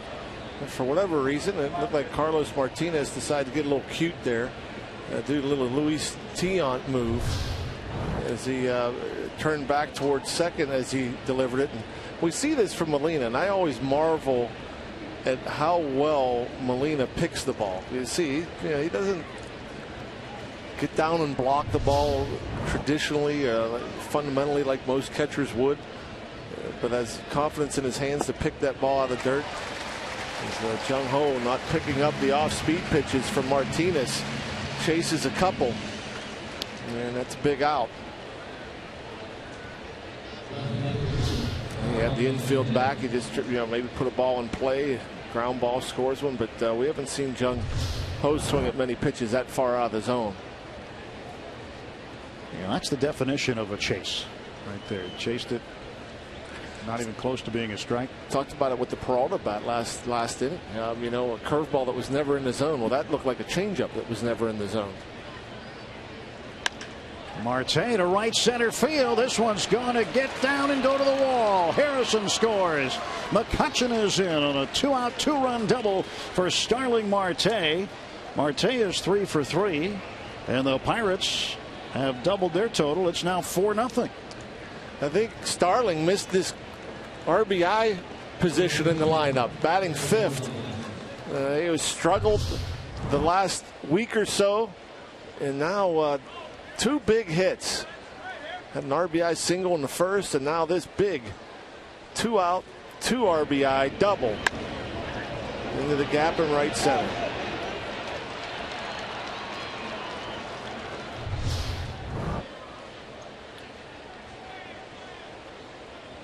26th double of the year for Marte. Pedro cutting a miss. Got the change up. And Ramirez telling him how he would have done it. Probably exactly the same. Ramirez and Alvarez, two of the more successful opposition hitters against the Cardinals the last couple of years. He praised the corner for a strike, and it's 0-2. 18 home runs against the Cardinals. Second highest total against any other team. The highest against the Brewers with 19.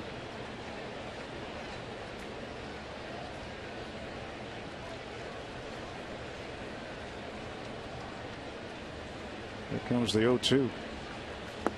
And that's low. Well, with Marte, one of the other things that Clint Hurdle was talking about, moving him into that fifth spot, was just kind of taking some pressure off him. He thought that Jay Hay could energize that number 2 spot tonight. As you mentioned, he drives in runs from that fifth spot. Yeah. So he goes back to number 5, and he's 3 for 3 with 3 RBIs. And a ground ball to the right side. Colton Wong will throw out Pedro. Pirates with 2 runs on 2 hits. 1 man left. Halfway home in St. Louis. 4-0 Bucks.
Presented by the authority of the Pittsburgh Pirates and may not be reproduced or retransmitted in any form. And the accounts and descriptions of this game may not be disseminated without the express written consent of the Pittsburgh Pirates. Keep up with the pennant races in true HD quality on MLB.TV Premium, the #1 live streaming sports service. College students enjoy a back-to-school offer with 35% off discount. Authentication required. Blackouts and other restrictions apply. Visit MLB.TV today. Jay Happ facing Yadier Molina in the home half of the 5th inning here at Busch Stadium. Pirates up 4-0. Glad you're watching no matter where you are. With John Wehner, I'm Tim Neverett. Robbie Inzmakowski here too. And Molina 0 for 1. He flied to left field in the 2nd inning. So far, John, it's been a big night for Starling Marte. 3 runs batted in. The Pirates this year are 32-11 when he drives in a run. The last time he drove in 3 in a game, June 5th in Atlanta. See the reaction via Twitter at the bottom of the screen.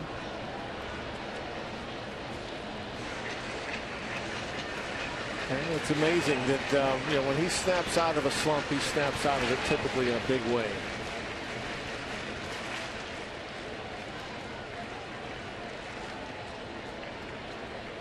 And the 1-2. Ground ball is short. Easy hop for Mercer. Molina is out, one gone for the Cardinals in the bottom of the 5th.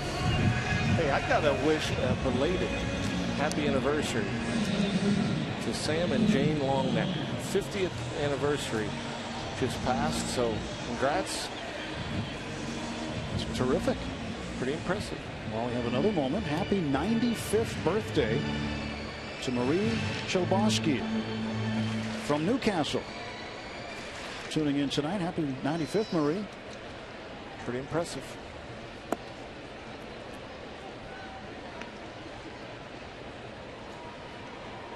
Keep this in my scorebook so we'll know next year in this date. Yeah. When Marie's birthday is again.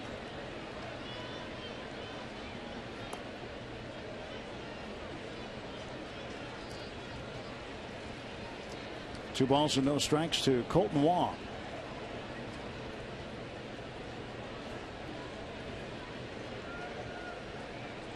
My little Haley turned 17 yesterday. Oh, happy birthday to Haley. Ground ball to second. Jay Hay whips it onto first base to get Wong. Wong now 1 for 2. And there are 2 gone in the 5th. It's getting more and more comfortable with Jay Happ as the game goes along. You know, he's got behind a little bit, gave up some fly balls. His first 5 outs recorded were fly balls. And now the strikeout and the ground ball. Seeing more and more of both, and Jay Happ cruising here in the 5th. Borges shows bunt, takes low. Borges struck out looking in the 2nd.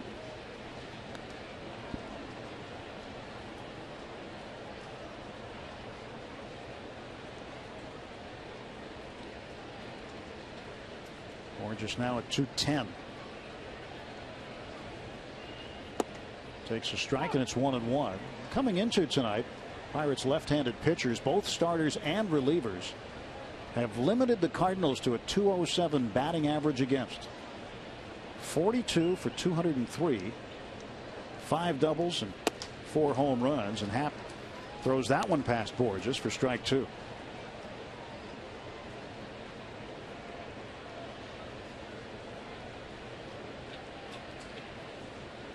And the 1-2 to Borges. Fouled off.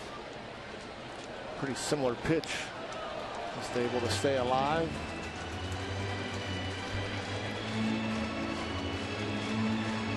And that high fastball must get on these hitters very quickly. There hasn't been much hard contact.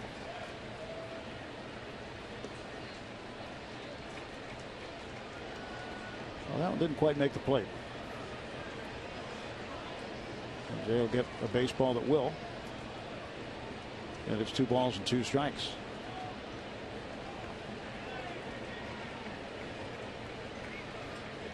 Two outs, Cardinal half of the 5th inning, and the wind by Happ in the pitch.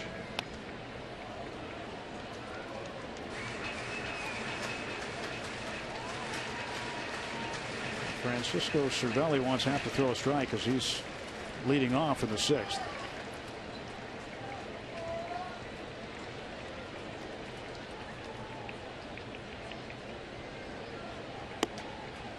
Three and 2. Yeah, now I would guess that Happ wouldn't mess around. Go back upstairs with a fastball. Get it up there around the belt or a little higher. We'll come right after him. Here it comes. Payoff pitch struck him out. Second time he has rung up Borges on strikes. 10 in a row retired by Jay Happ.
High Rocks on Root Sports. Pirates leading the Cardinals 4-0 at Busch Stadium, top of the 6th inning.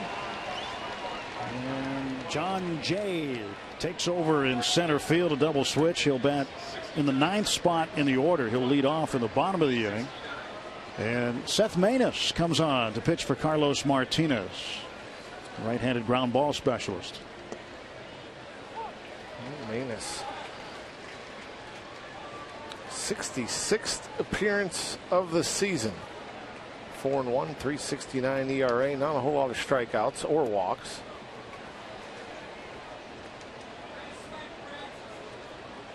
Maness has been off the last couple of days. Last time he worked was September 1st. 26 pitch inning against the Nationals. The league hits him at a pretty good clip. Saw there at 313.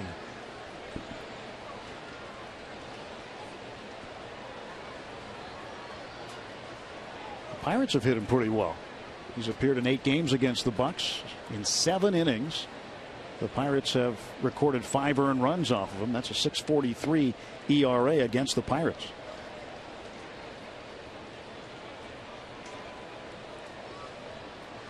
Pirates also with 5 earned runs in 9 innings against the Cardinal closer, Trevor Rosenthal.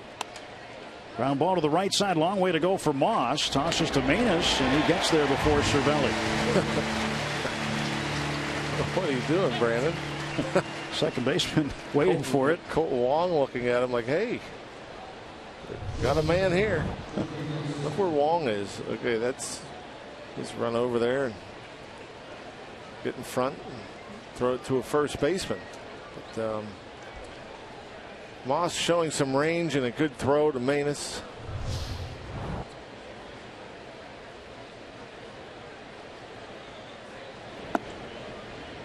Jordy Mercer takes low. Mercer's had a tough night so far. Grounded out with the bases loaded in the first, and then hit into a double play in the 4th inning. And hits a 2-hopper to short. Close play at first, but Mercer out. 2 gone. 6-3 on the putout for the Cardinals. And just a reminder, as you enjoy a cold one, to look forward to Miller Time later in tonight's game. Brought to you by Miller Lite. Jay Happ is 0 for 2. He's grounded out and struck out.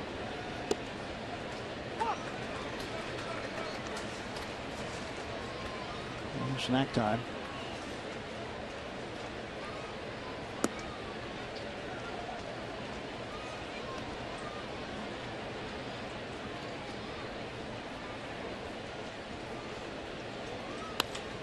And how about this? The first hit of the year for Jay Happ. It comes with 2 outs in the 6th. Can't do any wrong, Jay Happ. He's probably happier about that than he is about how well he's pitching. And look how far he goes away. That pitch is well off the plate.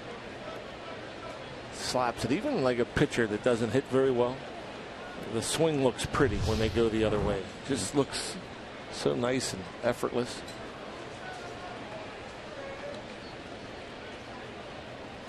So Happ is a base runner. Sure, Nick Leva reminded him which way second base is. He's not out there very often. 0-1 to Polanco.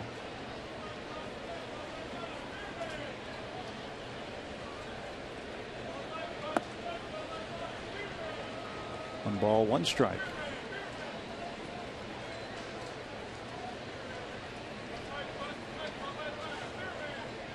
Gregory looking for his first hit tonight. He is 0 for his last 22. And a hot shot right to Wong to end the inning. Another hard out off the bat of Gregory Polanco. We head to the bottom of inning number 6. 4-0 Pirates.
Pirates Baseball on Root Sports is brought to you by Allegheny Health Network.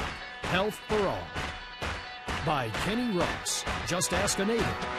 And by Levin's, the official furniture and mattress supplier of the Pittsburgh Pirates. For the best quality, service, and value, shop Levin's. Let's go, Bucks! Pirates up 4-0. Out hitting the Cardinals 8-2 at this point in time. And John Jay coming to the plate. And the crowd now beginning to rise, giving him an incredible ovation.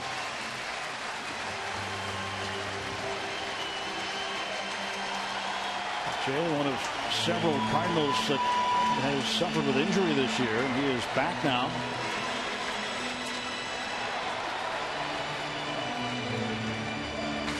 Yeah, it's amazing. These fans, they appreciate their players. John Jay hitting .233 with a homer and 10 RBIs. And a standing ovation from the 40-plus strong. And the first pitch to John Jay is a strike.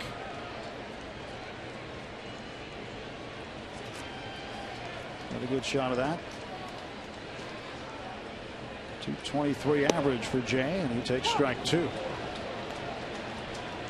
So it's Jay against Jay. Jay Happ with the initials J.A. but pronounced Jay, and then John Jay spelled J-A-Y.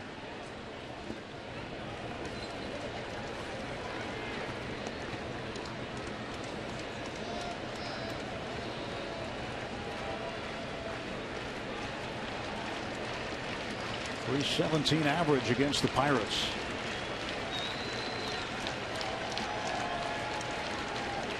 Haps 1-2. Fouled off.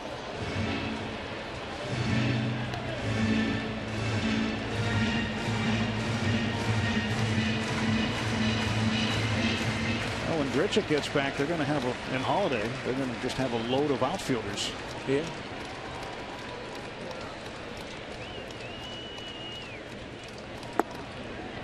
Kind of like the Pirates situation, as that pitch just missed low.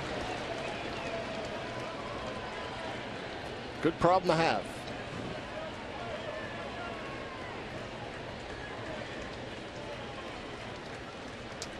UPMC Sports Medicine Strike Zone has that just down. Looper to left and Marte there. There's one gone for the Cardinals in the 6th. Had him played perfectly.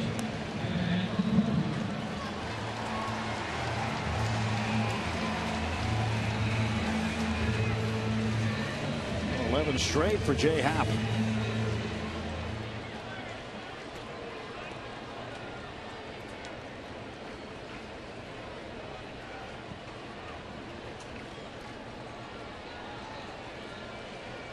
One of Happ's better games as a major league pitcher was against these Cardinals. August 30th, 2010. Almost 5 years ago to the day. Pitched a 2-hit shutout, won 3-0. Jake Westbrook was his mound opponent that night. That was at Minute Maid Park in Houston when Happ was pitching for the Astros.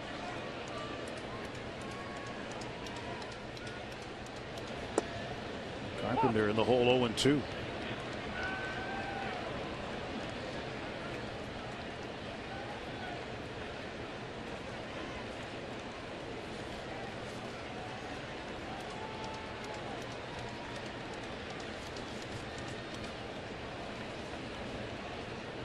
Happ steps back, the 0-2 pitch. Strike 3 call. And Carpenter not too happy with home plate umpire Eric Cooper. But that pitch was right on the edge. That was a pitcher's pitch. Yeah, this is straight pitching. Look at the second strike. Down and away, and then the curveball, the front door curveball. Throws it at Carpenter's front hip. Has it break right over the inside edge. And you can hear Carpenter not happy, obviously. And a lot of times the hitter will be like, it broke around the plate. It broke around the plate. It's inside. But you saw there on the strike zone, right on the edge. Stephen Piscotty 1 for 2. Flied to right field his last time up. Had a base hit in the first. 1-1 to Piscotty. When all those other outfielders come back, how does Mike Matheny keep this guy out of the lineup? Yeah, that's a great question. I mean, I'm sure he'll try to find him starts here and there at the very least. The Cardinals have been playing some of their best baseball without some of the regulars like Matt Holliday, John Jay, Randall Grichuk. And Piscotty's been a big reason they continue to win.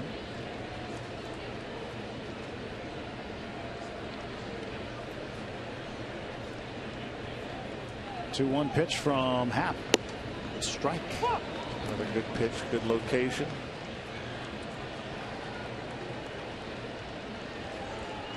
Be able to throw Piscotty in at first base at times. You can get him some at bats there. Certainly. 2-2. He struck him out 13 in a row. Set down for Jay Happ. As Happ is getting it done here tonight in St. Louis.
Night of work for Jay Happ. He's through 6, giving up just 2 hits, has retired 13 Cardinal hitters in a row.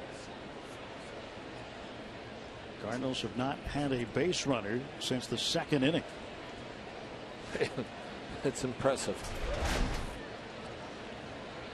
Manus on for his 2nd inning of work, facing Josh Harrison. Harrison is 1 for 3 with a run scored tonight. He singled in the 5th, came home on Marte's double.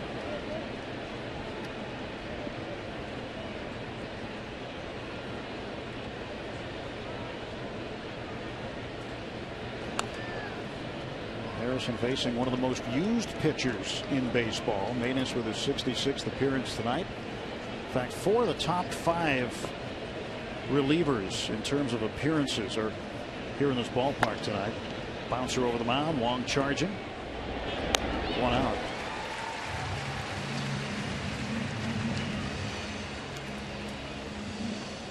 Host your next special event at the ballpark. PNC Park is perfect for corporate outings, weddings, bar and bat mitzvahs, and more. Catering options are available in the Lexus Club, Pittsburgh Baseball Club, or Rivertown Brewing Hall of Fame Club.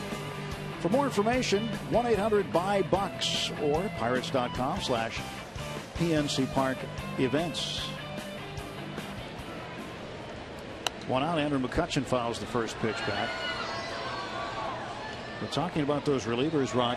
Kevin Segrist of St. Louis, also been used 66 times. Manus now 66. And the Pirates, Jared Hughes and Mark Melancon 64 times each. It's it's not uncommon to see Mike Matheny come back and forth in the dugout to the pitcher's mound an awful lot, especially when he has a lead late in the ball game. McCutchen goes down on strikes. Here's that off-speed pitch. 2 down, top of the 7th inning. McCutchen is now 1 for 3. But the other pitcher is Will Smith. We just saw him of the Brewers, the lefty. He's appeared in 64 games. He won't be appearing tonight because the Brewers and Reds rained out. They'll have a doubleheader tomorrow, which may affect the pitching rotation for the Reds for the Pirates series. Yep, you would think.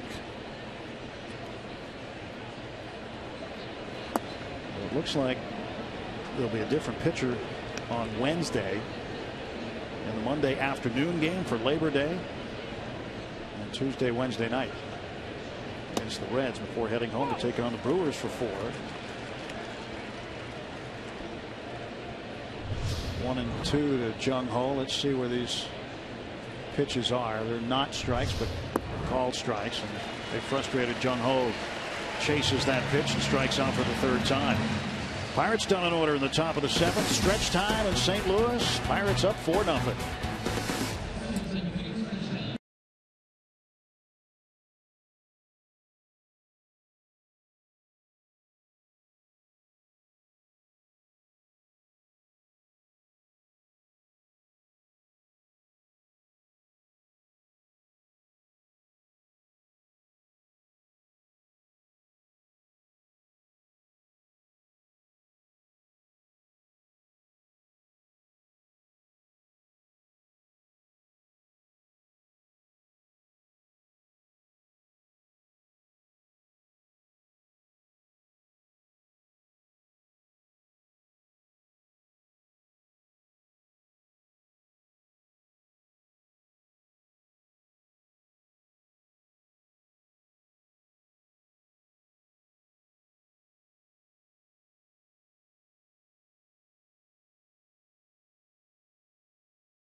Jay Happ telling the Cardinal hitters to stand back on this Friday Night Rocks.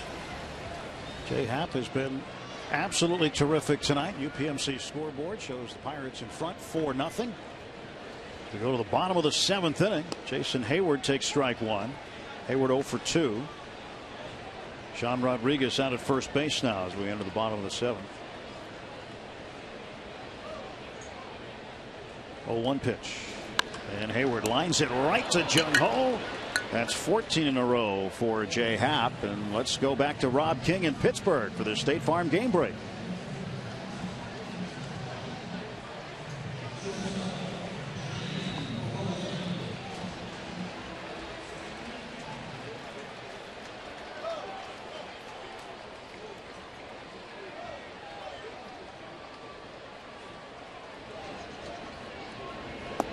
And Johnny Peralta takes a strike. So now Arenado in the company of 2 of the biggest Blake Street bombers. Yeah, I'd say that's a scary lineup. I mean, they're not having a great year, the Rockies, but they still have a good lineup. 0-1 pitch. Peralta takes inside. Pirates still have to play the Rockies 4 more times out in Denver on the next road trip. Boy, the Giants are scuffling. Had a bad time, too. Yeah, they were within striking distance of the division, then the Dodgers swept them.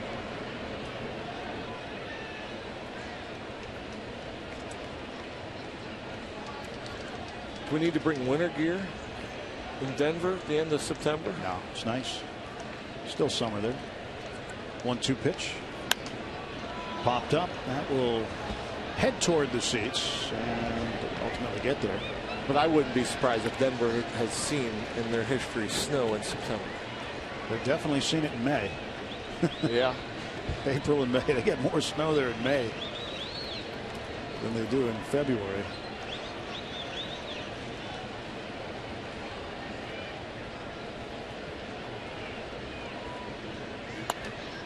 Fouled off again by Peralta. 1 out, base is empty for the Cardinals, batting in the bottom of the 7th. Still plenty strong as Jay Happ. Another fastball. That one at 93. Jammed Peralta.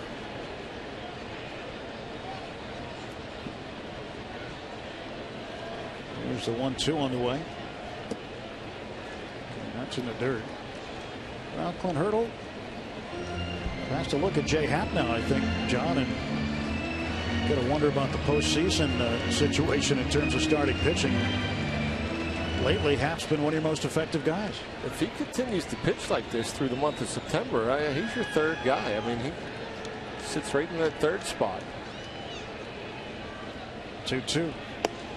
Ooh, that pitch looked pretty good. A little bit inside, though. And the count full 3-2. It's a quiet night in the crowded bullpen. No need to use them yet. Just a bit in. And Jay knocks it down. Easy toss to first base, and Peralta is out. Did that go right into his glove, or did that hit his foot first? We're going to have to see. I just heard it hit leather. I thought it may have hit his foot and popped into his glove. And if that's the case, it's, boy, really good night. Yeah, and the glove.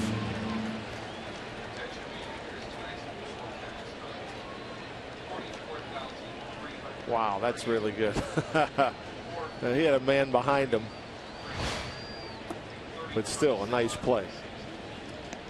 And Peralta now 0 for 3. Brandon Moss 0 for 2. Lined out to Jung Ho in the 2nd inning, and then popped up to Pedro in the 4th at first. Moss takes a strike.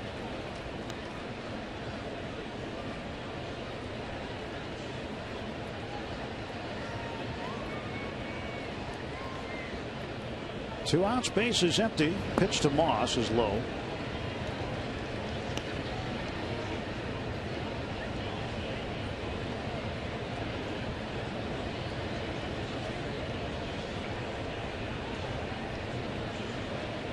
.104 pitches for Happ. His 105th is a strike call to Brandon Moss.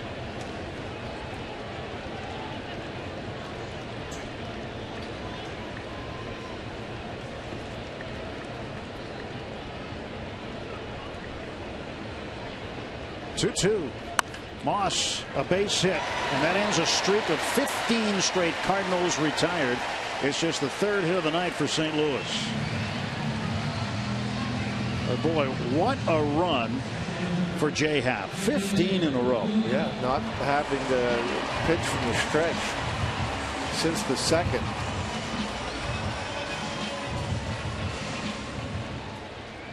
And I'm sure this will be it. This 7th inning, they'll start moving around in the bullpen. Ray Searage will come out to buy some time. And Ray will take the slow walk out.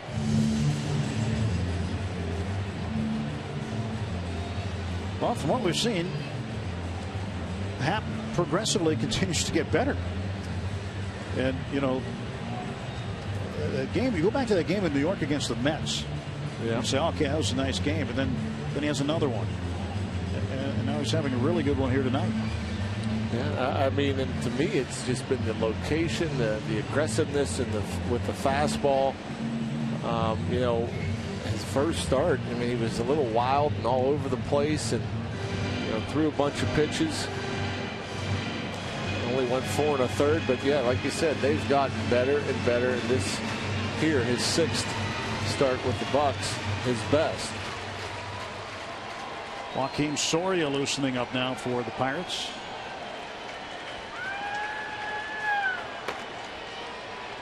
Two outs, Moss at first, and the pitch to Molina. Strike one.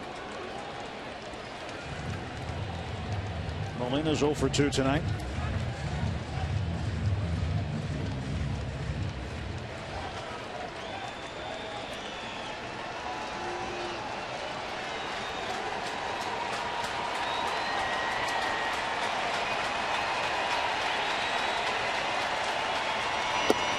There's another strike delivered by J. Happ. Another beauty, another great location, right on that edge.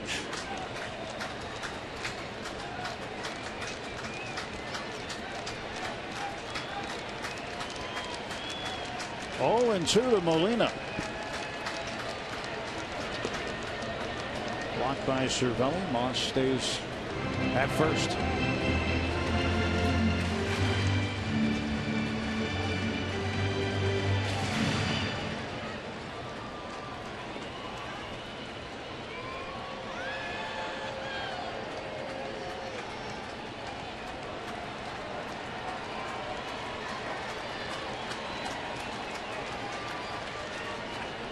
Struck him out. It's J. Happ's night. He's through 7, giving up just 3 hits. And Happ and the Pirates are rocking in St. Louis.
To you by T-Mobile.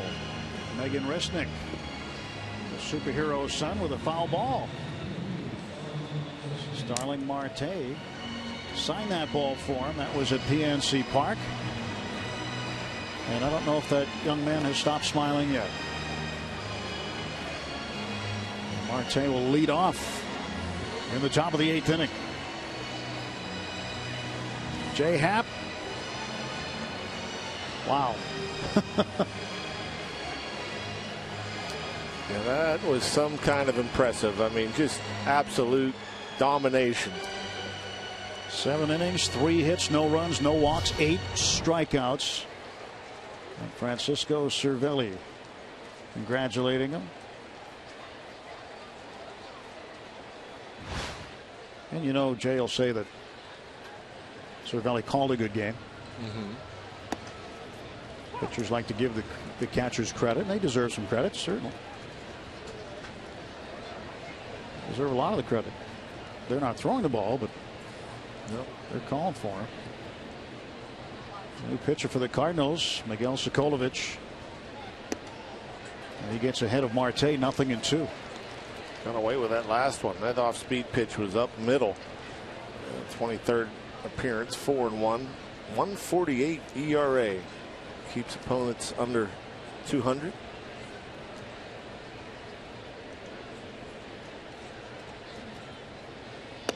And that's up high. 1-2. Marte, on the offensive side of things, has been the guy who's had the night.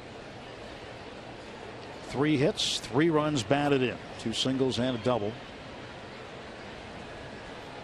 Brought his average up to 283. And moving into that number 5 spot in the batting order tonight. He'd been in the 2-hole for a long period of time, but back in the 5 spot and then promptly picks up 3 RBIs.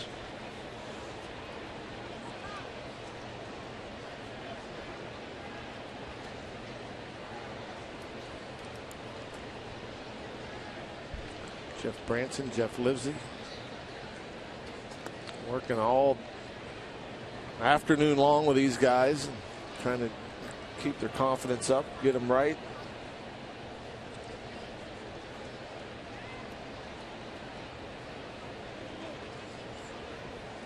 These guys work a lot of hours. They are usually first guys at the ballpark. Watching video, not of just the hitters, but the opposing pitchers.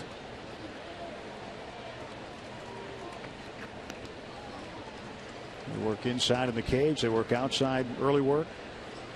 Regular BP. Sometimes in-game BP for the guys who might pinch hit. Yep.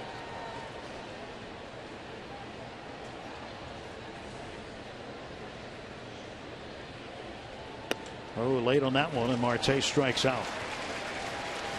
Yeah, I guess it's by design to throw the up and in breaking ball. I mean, that's where everything went to Starling. Look at the whole cluster of pitches, up and in. Breaking balls.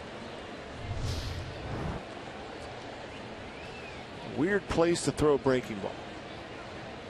Hitters never like the backup slider. It just kind of spins. You expect it to break over the plate. It stays up and in. But usually it's an accident.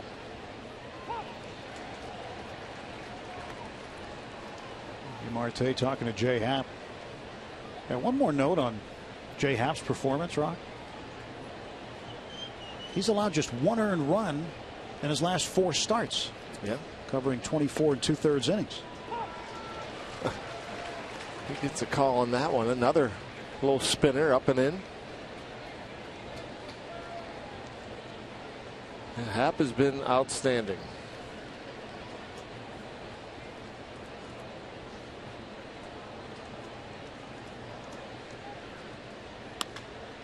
That's a fair ball down the line. And Rodriguez will head to second base. Ball caroms out to Piscotty, and it's a double for Sean Rodriguez. Maybe that's why he throws the breaking ball up and in. He gets it down. It gets ripped for a double. Good for Sean Rodriguez, who gets a lot of this duty. Comes in late for defense and maybe only getting at bat a night. And that pitch right around the knees, out over. Hooks it just inside the bag.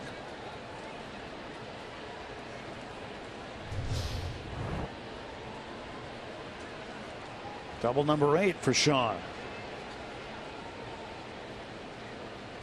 Now Cervelli back up.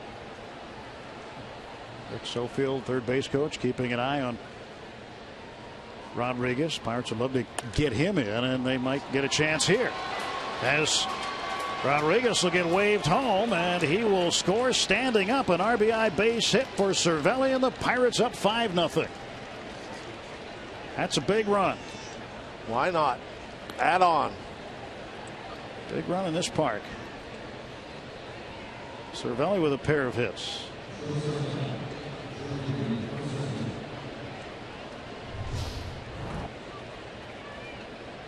Looks like another little breaking ball down and away. Now I'm starting to believe that he wasn't purposely trying to throw the breaking ball up and in. That's just where it was going, and now he's getting it where he wants it to go. And Pirate batters are hitting it. Jordy Mercer is 0 for 3. Nothing in one now to Jordy.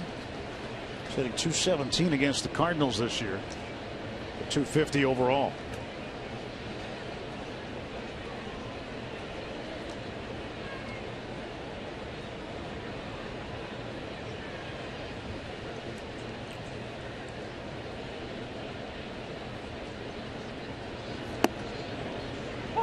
Good pitch right there. And it's 0-2 to Mercer. Antonio Bastardo has now gotten up. The Pirates had Tony Watson up, but now Bastardo, who has appeared in 7 games against the Cardinals this year, not giving up a run, is in the bullpen. Backing up Jay Happ tonight. And Mercer strikes out looking.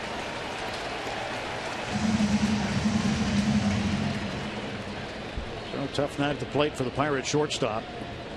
Now pinch hitter in Happ's spot will be Michael Morse.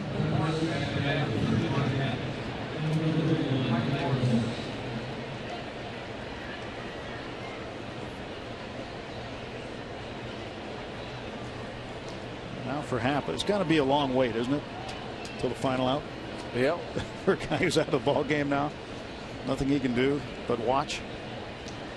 Go get ice down and hydrate. Morse at the plate. He had 2 hits against Milwaukee last night, a double and a triple. He also scored a run. You know how you get certain ballparks that you hit much better than others? Well, Miller Park is that one for Michael Morse. He just absolutely rakes in that part. BP makes it look like Little League field. Moss holding on. Cervelli at first, 2 men out, and the 0-1 pitch to Michael Morse from Sokolovich. It's fouled off. It's 0-2. 361 against St. Louis in 26 games, 5 homers, 16 runs batted in. Really good numbers against the Cardinals. And you hope that Morse can be a really effective power bat off the bench as you get later in the season and into the postseason. Oh yeah, well, there's some threats on the Pirate bench. What is going to be interesting is, you know, the postseason roster. Who's on, who's off.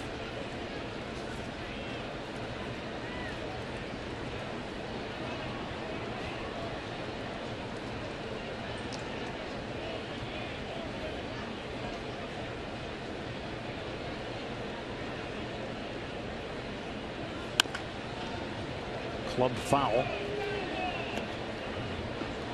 Morse still with a 1-2 count. Good effort over there. But she's got it.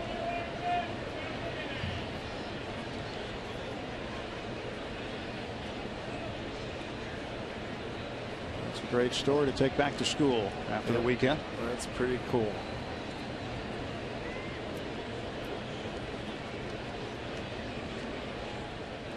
Sokolovich and a 1-2.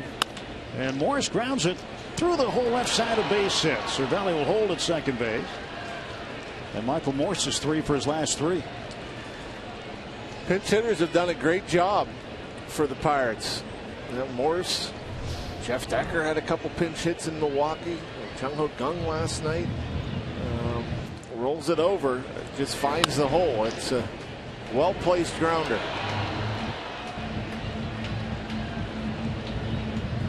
And this will do it for Sokolovich. He has chased Mike Matheny. We'll go to the bullpen for his lefty specialist, Randy Choate.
for the Cardinals. Top of the 8th. 2 men out.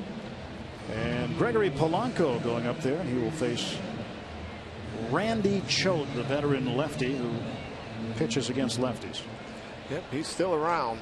Randy Choate, 64th appearance, 1-0, 4.01 ERA, 24 2/3 innings in 63 appearances. So he's not in there very long, very often. You know, you've been around a while when the beard is gray.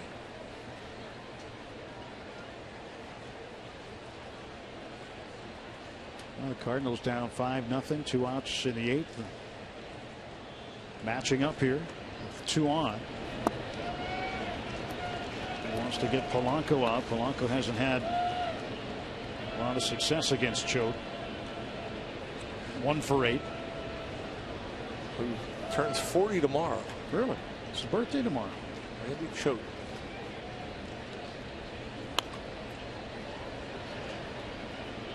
Oh, and 2 to Polanco. That's not that old. No. There's still a lot of guys in baseball get it done in their 40s. Ichiro still can swing it. Maybe not a lot.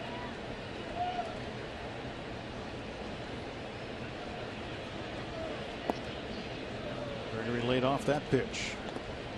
A breaking ball from Choate. He's got that big sweeping curveball to lefties. It's hard for them to find a spot to hit it.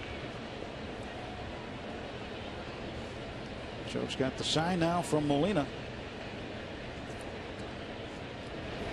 And he drives it off the umpire. And everybody's going to be safe. Man, it takes an RBI away from Polanco, but I'm sure he's more worried about the second base umpire, Quinn Wolcott, who shook that one off pretty good. You don't see that very often. And that got him square. That left arm.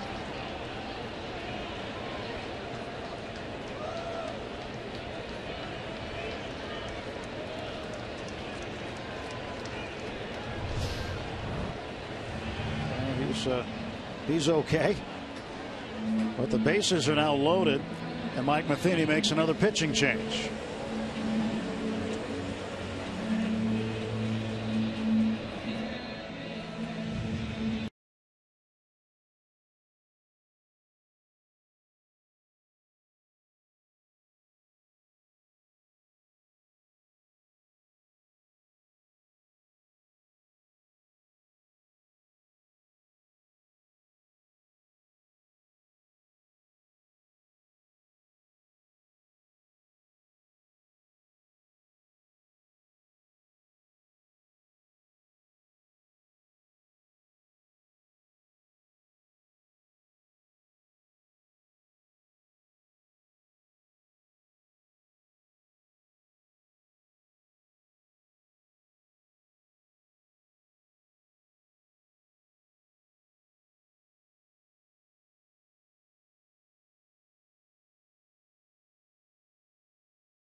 Got hit in the hand, and he's okay now. He did check in with the Cardinal trainer in between innings. He's got a pretty good welt on his left wrist. Yeah, bad move, letting the trainer see it. What's he going to do? He's going to squeeze it, push, turn. That'll leave a mark. He'll feel it tonight and tomorrow too. Here's Mitch Harris. Bases loaded, 2 outs. Harris pitching to Josh Harrison. 2.82 ERA. And a strike to Josh. Harrison with 1 hit tonight, 1 for 4.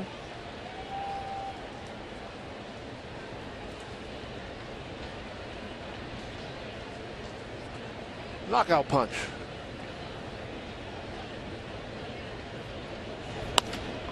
A ground ball deflected by Harris, and they'll get the out at second base.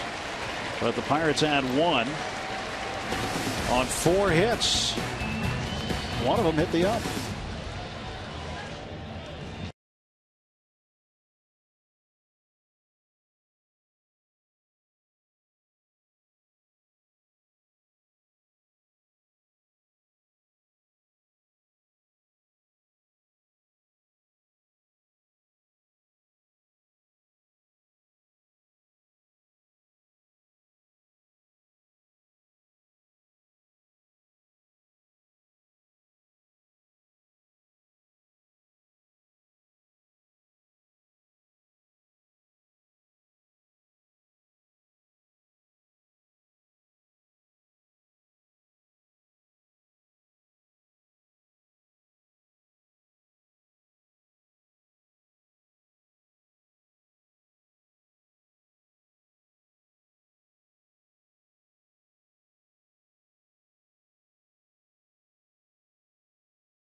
Tomorrow, Charlie Morton against Jaime Garcia. Morton 8-6, Garcia 7-4. See the earned run average of Garcia pretty good at 203. That'll be a late afternoon game, a 4:05 start on the air at 3:30 tomorrow on Root Sports. Charlie back out there against the Cardinals. Charlie's been throwing the ball pretty good.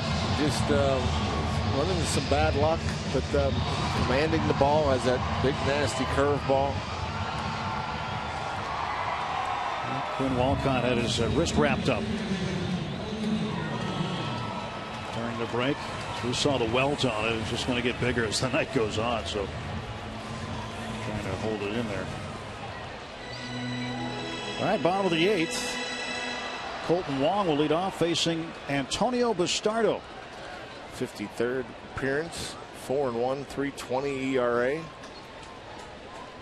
You know, Wolcott's like, tough guy, takes it. It's probably like saying to these players out there, see, you guys get hit with a pitch and just squirm around. Take it like a man. We'll see how he feels when he goes back into the umpires. He's going to be fine. He just got hit with a ball. Yeah. These guys get hit with balls all the time. Yeah. There's nothing wrong with it. So get hit in the wrist. Got a bruise. Ice every 20 minutes. 0-2 to Colton Wong. Well, he knows what it's like. He's used a lot of ice packs this year.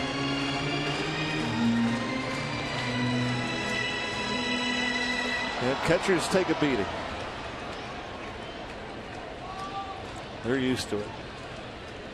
Bastardo's pitch to Wong. 0-2.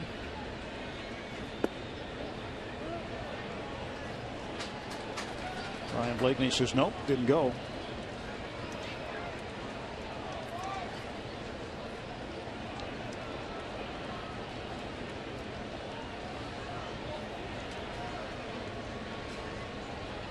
Wong 1 for 2 tonight, just his 3rd time at the plate, and fouls that one off.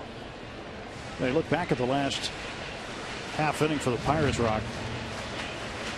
You saw them get a double and 3 singles and came up with just 1 run. It's because the umpire wasn't quick enough. RBI taken away from Polanco because the ball hit the up. That would have been out in the center field.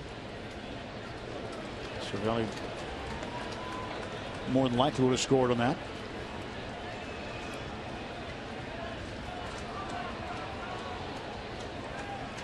2-2 to Wong.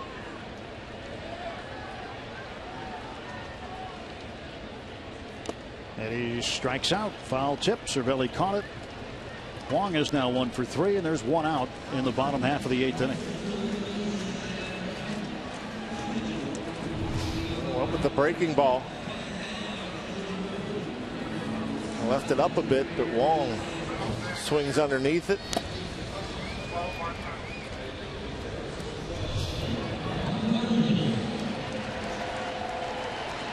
Well, the starter will now face Mark Reynolds. Pinch hitting in the 8th spot. That's where the pitcher spot was after the double switch that got John Jay into the game a couple innings back.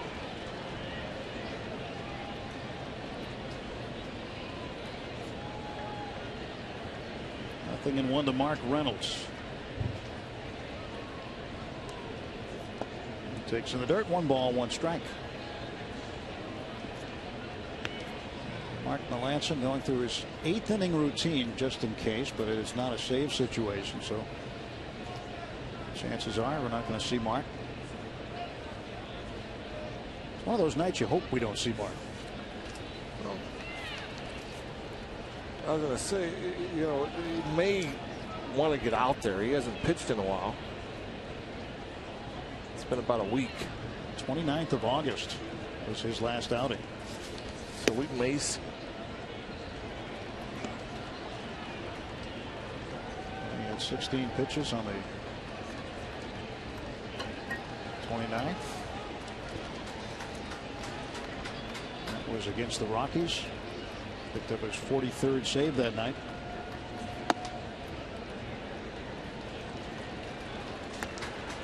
Three and one now to Reynolds.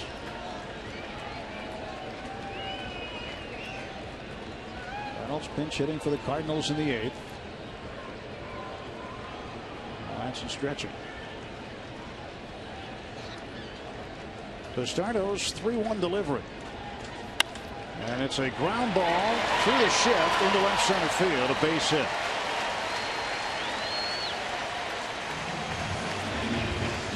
Reynolds a pinch hit single, 1 on, 1 out. Three guys on the left side, but you see a little bit of room between Jordy and Josh, and split them perfectly.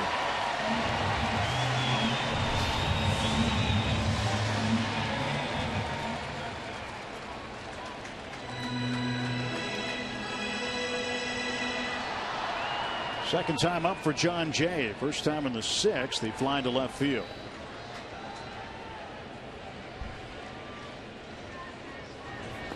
And this one gets away from Cervelli. And down to second base goes Reynolds.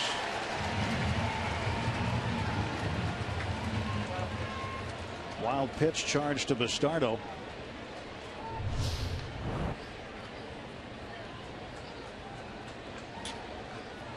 I guess in a fastball. Just buried it. Cervelli, arm around Antonio.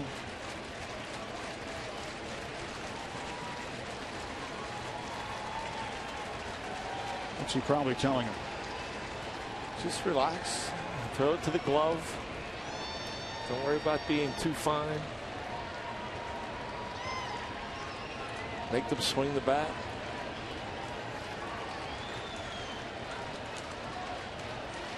Don't hit me with any more wild pitches. 1-0 to Jay. Now it's 2 balls and no strikes.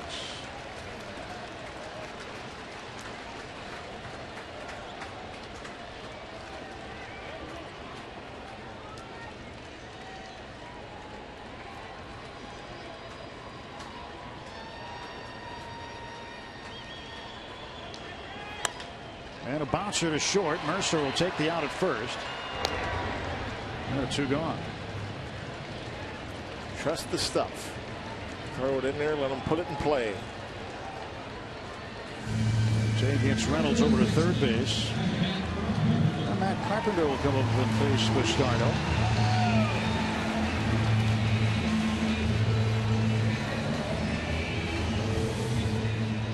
Carpenter 0 for 3. He struck out twice. Once swinging, his last time looking in the 6th inning.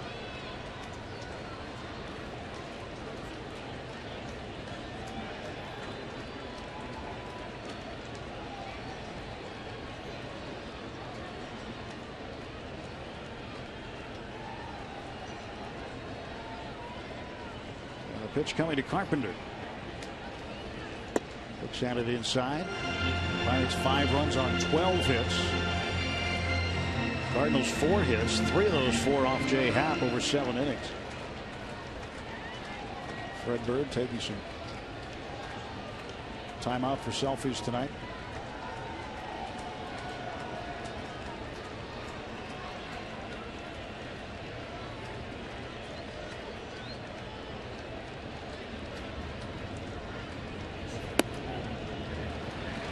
Two and 0.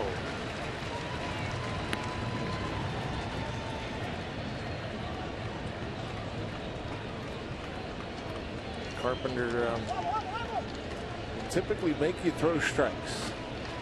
He's a guy that doesn't mind hitting behind in the count. Rarely we see Carpenter go up there and make a quick out. He'll make you work.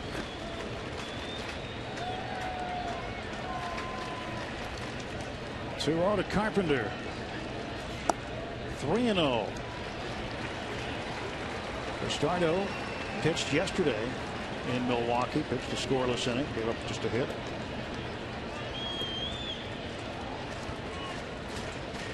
Stephen Piscotty in the on-deck circle. You do not want to leave the door open a crack in the late innings at Busch Stadium.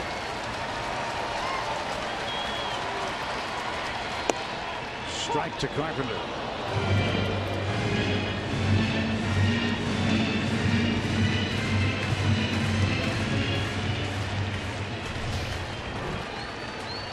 See Cervelli setting up down the middle.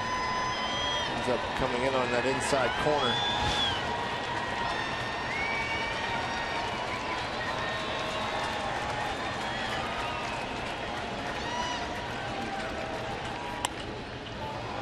In the air, twisting down the left field line. Marte on the run. He won't get it. Just in no man's land, and that'll be strike 2 to Carpenter.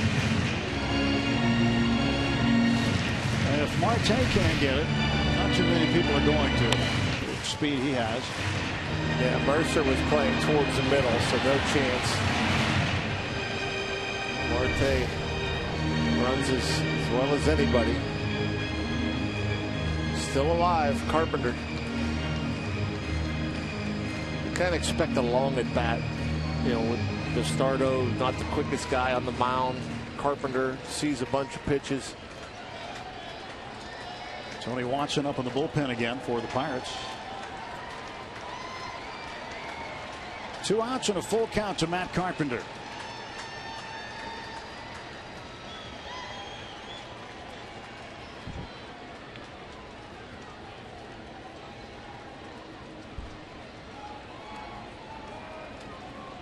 Bastardo peeks in for a sign again.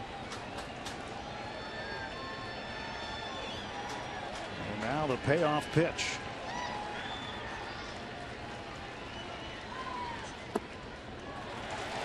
He's walked him. And Clint's coming to get him.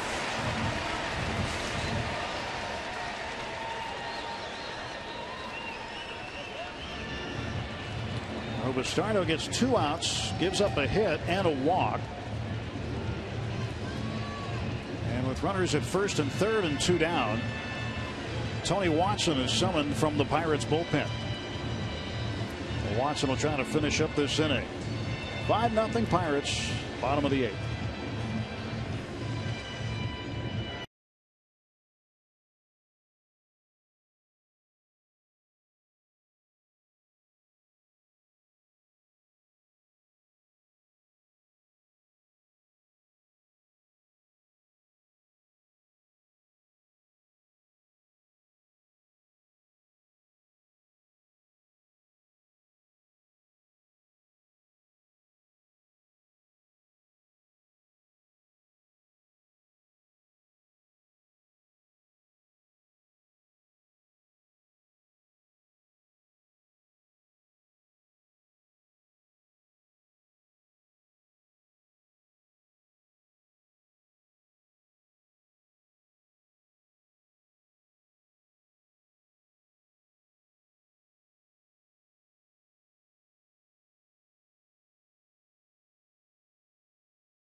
number and jumping around. Tony Watson coming on, looking to get one out and one out quickly. As Bastardo went 2/3 of an inning, gave up a hit, walked one. Tony appearing for the 63rd time. He hasn't pitched in a while either. Almost a week. Trying to improve on those numbers. 3-1, a 2.07 ERA.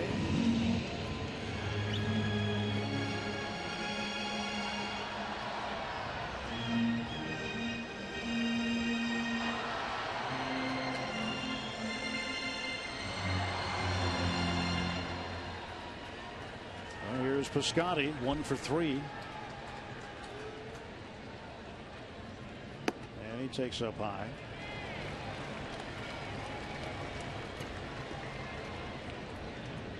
.340. That's his batting average. It's pretty good. It's really good. The game of the year in AAA Memphis. Fouls this one back. 1-1. What's amazing is, you know, this guy only hit .271 down in AAA. Remarkably consistent in his minor league career. His first year at .295, his second year, 2 different spots, .292, .299. And last year in Memphis, .288. Getting better here in the big leagues. 1-1 is drilled to left field corner. Reynolds will score. Carpenter heading for third. And Piscotty with a double. It's now 5-1.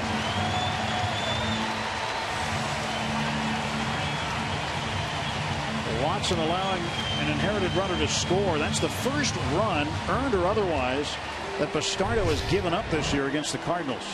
Well, Tony Watson, he knows going to be aggressive with the fastball. Look at that location. Right around the belt, off the plate in. And Piscotty showing that good bat speed, short and quick.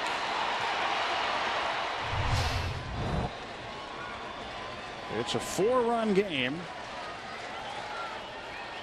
And suddenly the tying run is in the on-deck circle. And Watson delivers to the left-handed hitting Hayward for ball 1. Yeah, I mentioned it a little earlier. You cannot leave the door open a crack in the late innings at Busch Stadium. Second and third for the first time tonight for the Cardinals. Hayward will take a strike, and it's 1-1.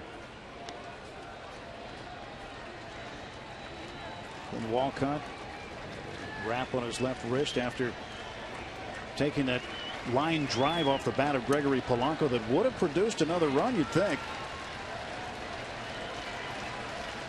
Well, the Pirates could certainly use. And a ground ball right back to Tony. That does it for the Cardinals. They get a run on 2 hits, leave 2. And we go to the top of the 9th inning in St. Louis. Pirates 5, Cardinals 1.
late run.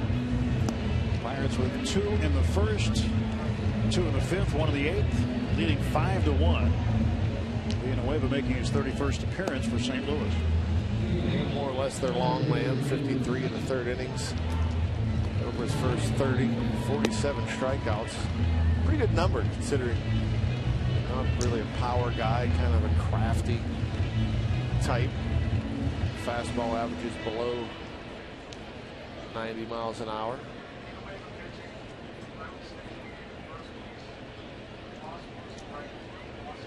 Well, Brandon Moss changes positions also.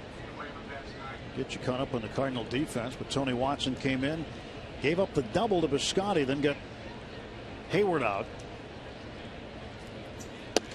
That run charged to Bastardo. Andrew McCutchen. 0-1. Hayward in center field. Brandon Moss in right. And Mark Reynolds now at first base for the Cardinals. Started at first. Got a different glove on now.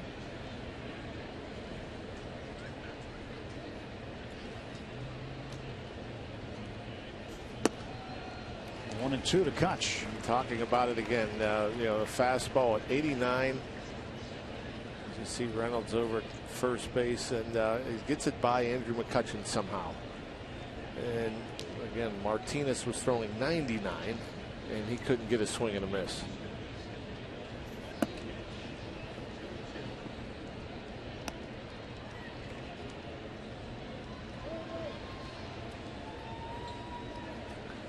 Two and two to McCutchen.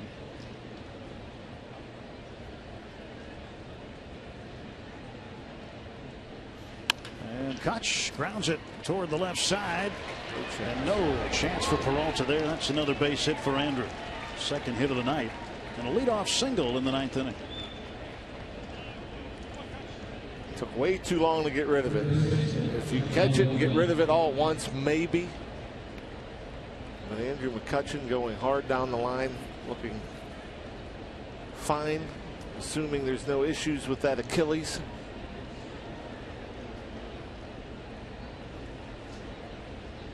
So Kutch at first, nobody out. Jung Ho Kang at the plate. He is 1 for 4. He struck out 3 times. And a ground ball that's through the hole into left field, a base hit. Jung Ho didn't waste any time. Jumped on Villanueva's first pitch. And the Pirates have set up shop, first and second, nobody out. Why not?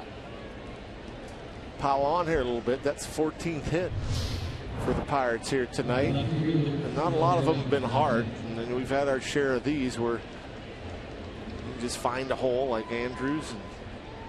But they add up the same. You take them just the same.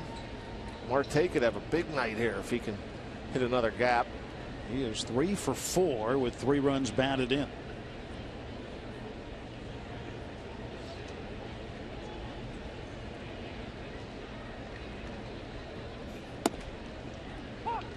Apparently, John, we have a major league record that was set here tonight.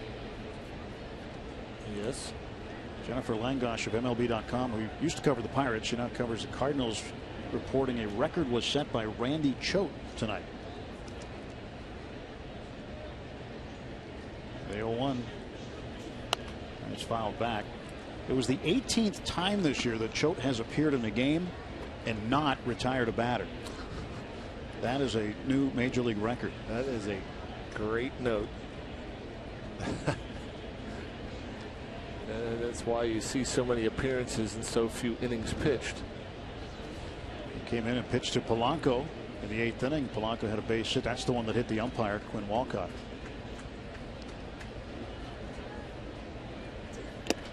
Marte goes down on strikes, a foul tip. Starling, he's not happy about something, and he might want to get himself back to the dugout right about now.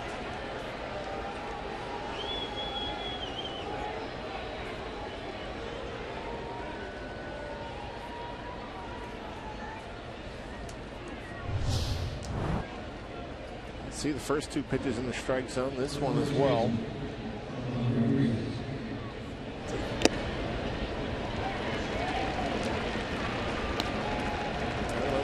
called timeout. Maybe he asked for time before he delivered it. Sean Rodriguez 1 for 1 with a double. And he's got himself another hit. McCutchen will turn third and come home. And Andrew will score standing up. It's 6-1. An RBI base hit for Sean Rodriguez. Nice job, Sean Rodriguez again. Now you just got to be so impressed with the work that the bench has done. And coming in late. Sean Rodriguez swinging it well. Michael Morse, Jeff Decker. Hanging breaking ball for Sean. Stays on top of it.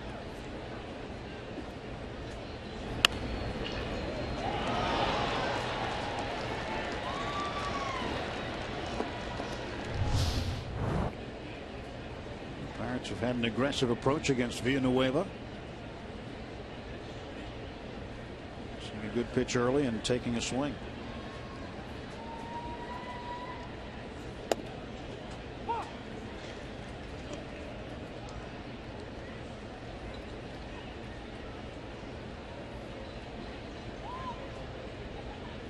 Sean comes off the bench 2 for 2. Double and a run scored and drove another one in. Jung Ho with 2 hits tonight.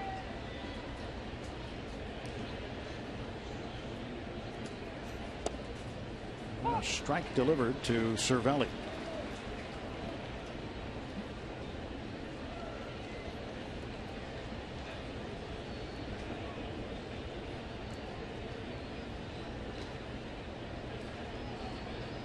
Two hits for Francisco tonight, including a run batted in. One more to get him back over 300.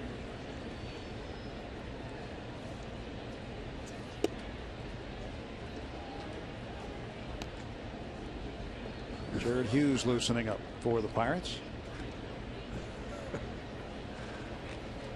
Big old praying mantis that like flew by in front of us and into the radio booth, and it scared both Greg and Bob. They're both on their feet in there now. A thing that eats leaves. And Cervelli down on strikes. Well, it's a good thing neither Bob or Greg are a Leaf, because they're in no danger. Look how scared he is.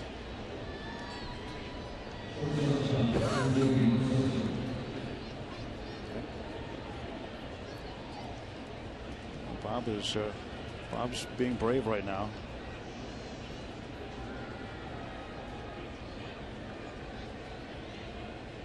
And now back to the game. Jordy Mercer belts a base hit. Here comes Jung Ho around third. Throw to the plate will be cut off. And Jordy, after a tough start to the game, comes up with an RBI single. And the Pirates now leading 7-1. Keep the line moving. 4th hit off of Villanueva here in the 9th.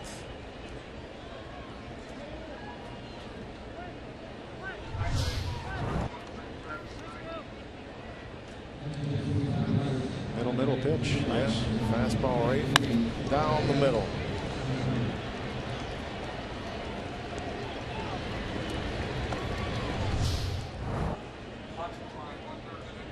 RBI number 22 for Jordy.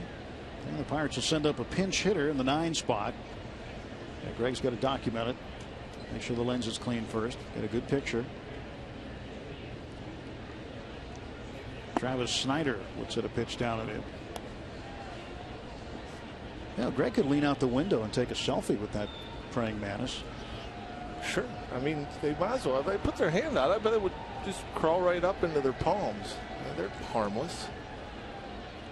They're so skittish.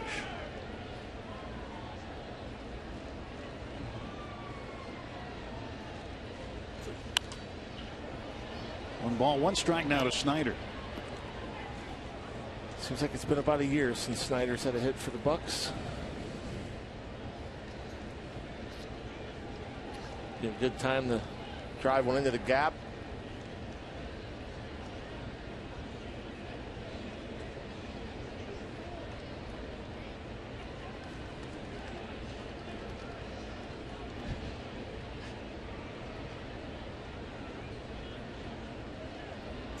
Then the 1-1 is a base hit for Snyder. In the gap. Here comes Rodriguez. Mercer is going to get waved home behind him. A 2-run double for Travis Snyder. And the Pirates now lead the Cardinals 9-1. My goodness, pinch hitters have been on fire. So impressive. Well, this is more like it. Fastball up and out over the plate. Stay on top and inside. Good job by Sean Rodriguez to avoid that.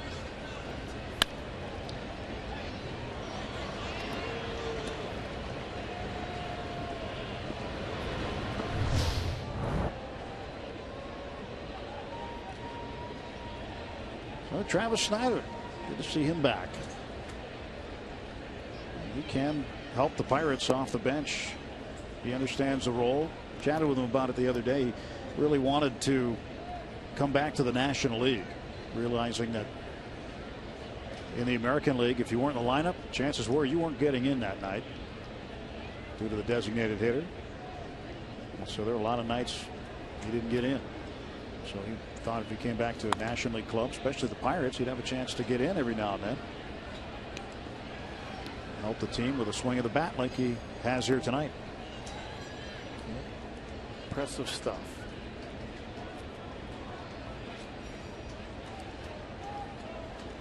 He really did a great job at the end of last year. And when this man, Gregory Polanco, struggled, Travis Snyder stepped in and finished strong. 1-1 to Polanco. Bouncer foul. Pirates have 17 hits. It's the most hits against the Cardinals here at Busch Stadium since they had 19 on the 29th of June of 2012. Going back 3 seasons. Hopefully this gets the offense going. Carry it over to tomorrow. Polanco belts this one to left center. Piscotty over the shoulder on the track will make the catch. A 4 spot at the top of the 9th inning. The Pirates need 3 more to finish off the Cardinals.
Friday Night Rocks on Root Sports.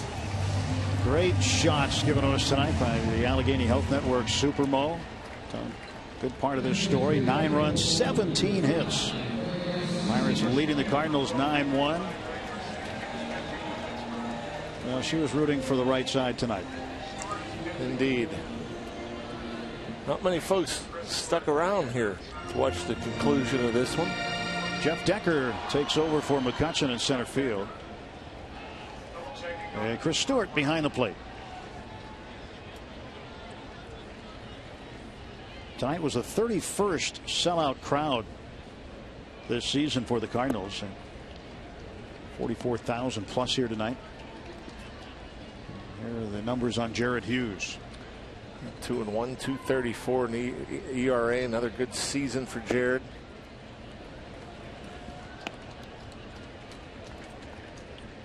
.32 punch outs, 18 walks.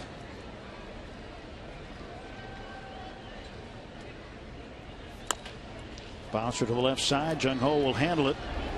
Gets Greg Garcia, the pinch hitter. 1 out, 2 to go. Pirates will continue this series against the Cardinals tomorrow afternoon. Join us here at Busch Stadium starting at 3:30 for Pirates pregame presented by WB Mason on Root Sports. Charlie Morton looks for his 9th win. He will face left-hander Jaime Garcia, who is 7-4.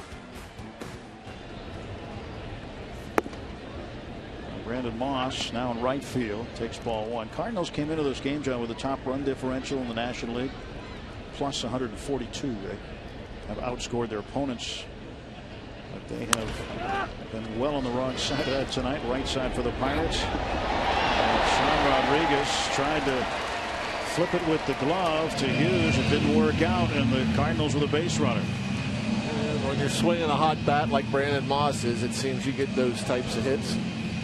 Just a little swinging bunt. Moss with an 8-game hitting streak. And Moss coming out left-hand side of the batter's box. Sean Rod probably had a little more time than he had thought. No harm, no foul. Just another weak grounder off of Hughes. Tony Cruz, backup catcher, hitting for Molina. 1 out, bottom of the 9th. Pirates up 9-1. A win tonight would cut the lead in the division to 5.5 games. And tomorrow afternoon, 4:05 Eastern, the first pitch on the air at 3:30. A chopper towards second base. Harrison will get the out.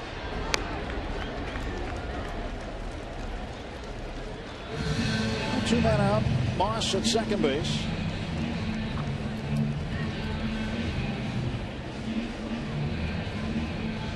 And Pete Kozma will get an at bat. Pirates on national TV on Sunday night. And then jump on the plane, head to Cincinnati for an afternoon game on Labor Day Monday. Yep. As the road trip continues. So first things first, as Clint Hurdle always says, and as baseball players always tell you, the most important game you play in the season is the one you're playing right now. And that's the way they took it tonight.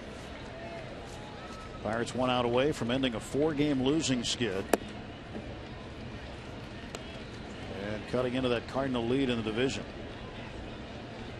Starling Marte, a big night tonight. 3 for 5, 3 RBIs. And Jay Happ, the man of the hour on the mound, in line for his 4th win as a Pirate. Kozma takes a strike, and it's 1-1.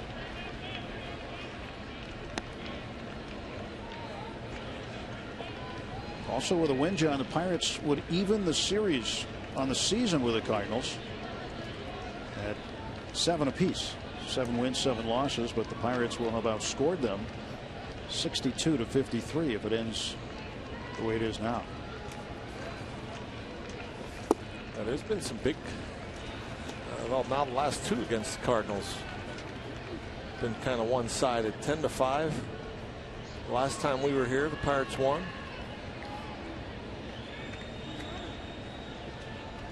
Jung Ho with a multi-hit night.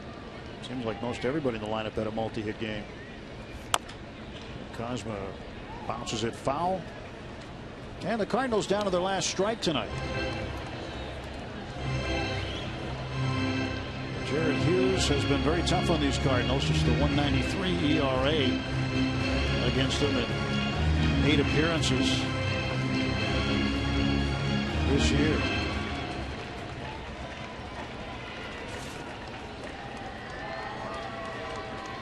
Two ball, two strike pitch. And a chopper. That'll be a base hit. So Cosmo with a swinging bunt. He's aboard. Now the Cardinals with runners at first and third. And again, the soft contact. Every now and again it happens. Jared Hughes has given up 2 hits this inning. They traveled combined about 130 feet.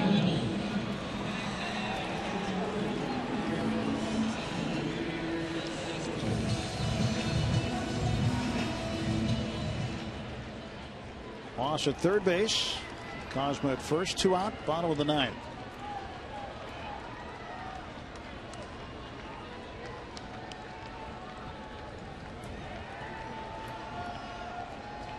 Reynolds came off the bench, had a base hit, stayed in the game, play first base. When you look at what these relievers have done against the Cardinals this year, Bastardo, Melanson, Watson, and Hughes. In about 26 innings, they've only given up a combined 3 earned runs. And one of them came tonight, and now Reynolds is plunked and the bases are full. And this isn't how Jared Hughes had hoped this inning would go. No. Again, the 2 swinging bunt hits. Frustrating. You know, he's not trying to hit anybody there. That ball just kept chasing in there on Reynolds off the back thigh. He's not happy.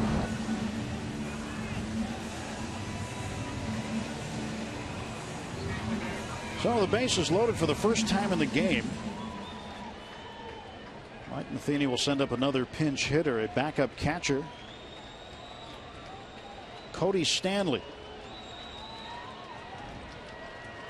He's just appeared in 5 games since his call up from AAA. Takes outside for a ball.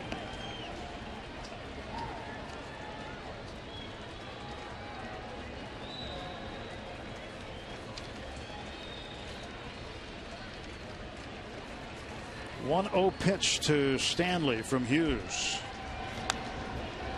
It's 1-1. Games in hand, you know, but Jared Hughes, he wants to, you know, these are his earned runs out there. He doesn't want to give up any runs. And got some bad luck on the 2 soft hits. Get a nice ground ball right at somebody here. End this thing.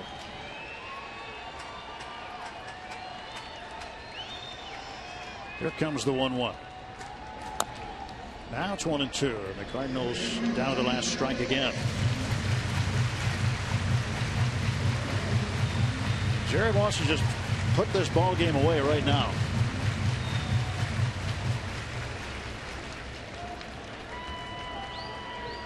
Pirates 1 strike away from their 80th win of the season.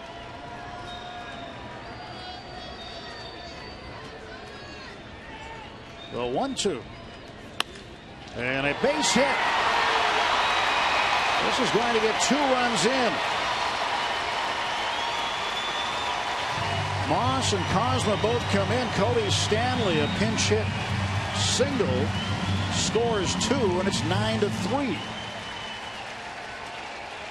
Sometimes you talk about hitters hitting in bad luck. Pitchers sometimes as well. That's pretty good swing. That's good pitch, good location. Got to be frustrating. Takes it the other way. A couple of earned runs going to be charged here to Jared Hughes.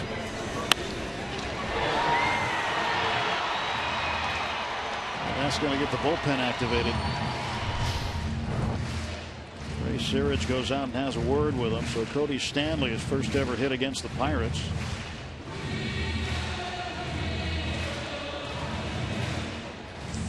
Jared would like to finish things off right now. He'll face another pinch hitter. Welcome to September baseball. Tommy Pham will bat for Matt Carpenter. And now Archimedes Caminero and Mark Melanson getting activated. Still a 6-run lead in the bottom of the 9th with 2 outs. Cardinals have been down to the last strike twice And Pham fouls off the first pitch.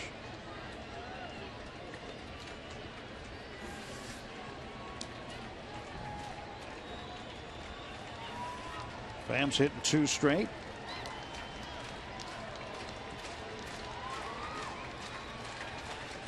He's 2 for 7 on this current homestand for the Cardinals.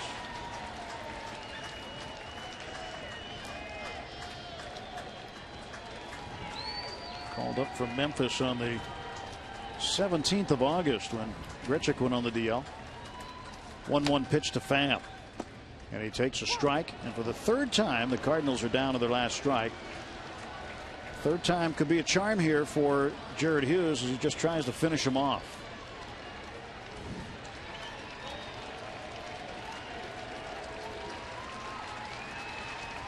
One, 2. Missed inside.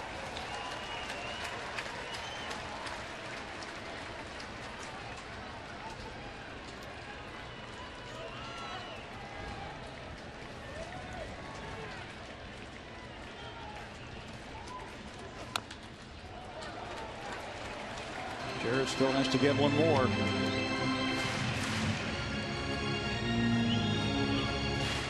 An infield single by Moss, an infield single by Kozma. Reynolds hit by a pitch.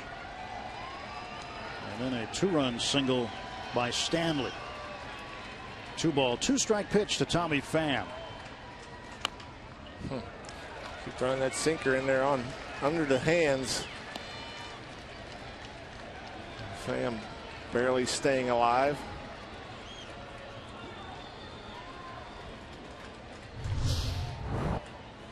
How far this ball ends up inside? 8 inches.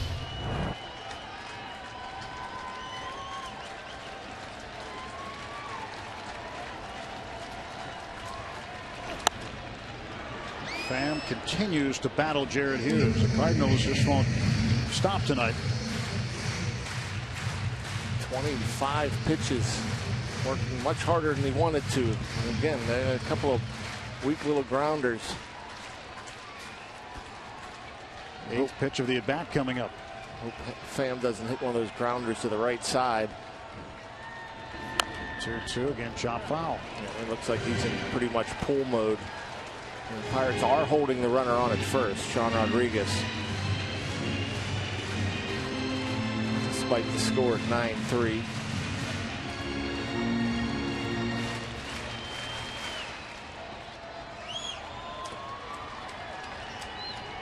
Hughes delivering once again to Tommy Pham. And a full count. And if Jared loses him, probably going to be it for Jared. Still with a chance to get him. Stephen Piscotty waiting on deck. 10th pitch of the at bat to Pham. And it'll be an 11th.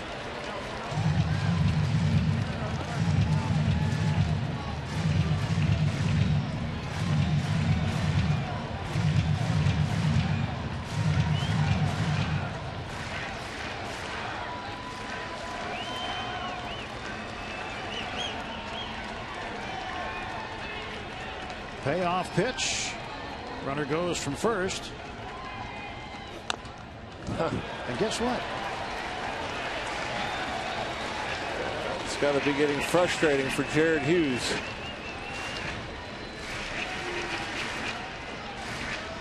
At some point, I know Jared pitches to contact, likes to get the ground ball outs, but at some point you just want to say to yourself, how do I miss a bat here?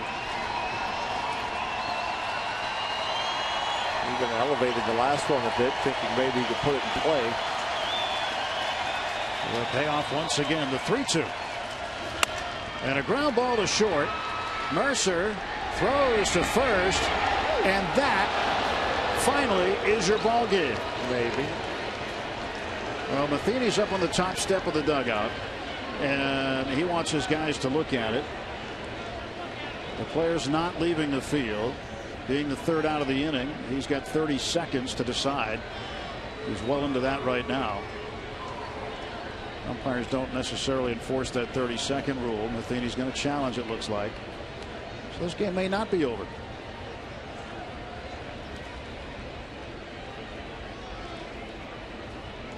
He's talking to Gary Cedarstrom, the crew chief, and he is out. He said, nope, that's the ball game. He is out. And the Pirates win this ball game. This is the last play right here. As C. Rodriguez has ball in the glove, toe in the bag. Boy, that's that close. Finally, it's over. What a good ball game. Again, if you're going to win the division, you have to win this series. At least win 2 or 3. Hopefully a sweep. Certainly tonight. Great job by J-Hap. Can't say enough about J-Hap as the Pirates now move to 5.5 back in the offense with 17 hits. A little sloppy at the end, but nice, easy win for the Bucks here. First game of this big series. And the Pirates become the 3rd team in Major League Baseball to have 80 wins. Final score 9-3. Pirates win it here tonight. Rob King, Kent Tekulve standing by.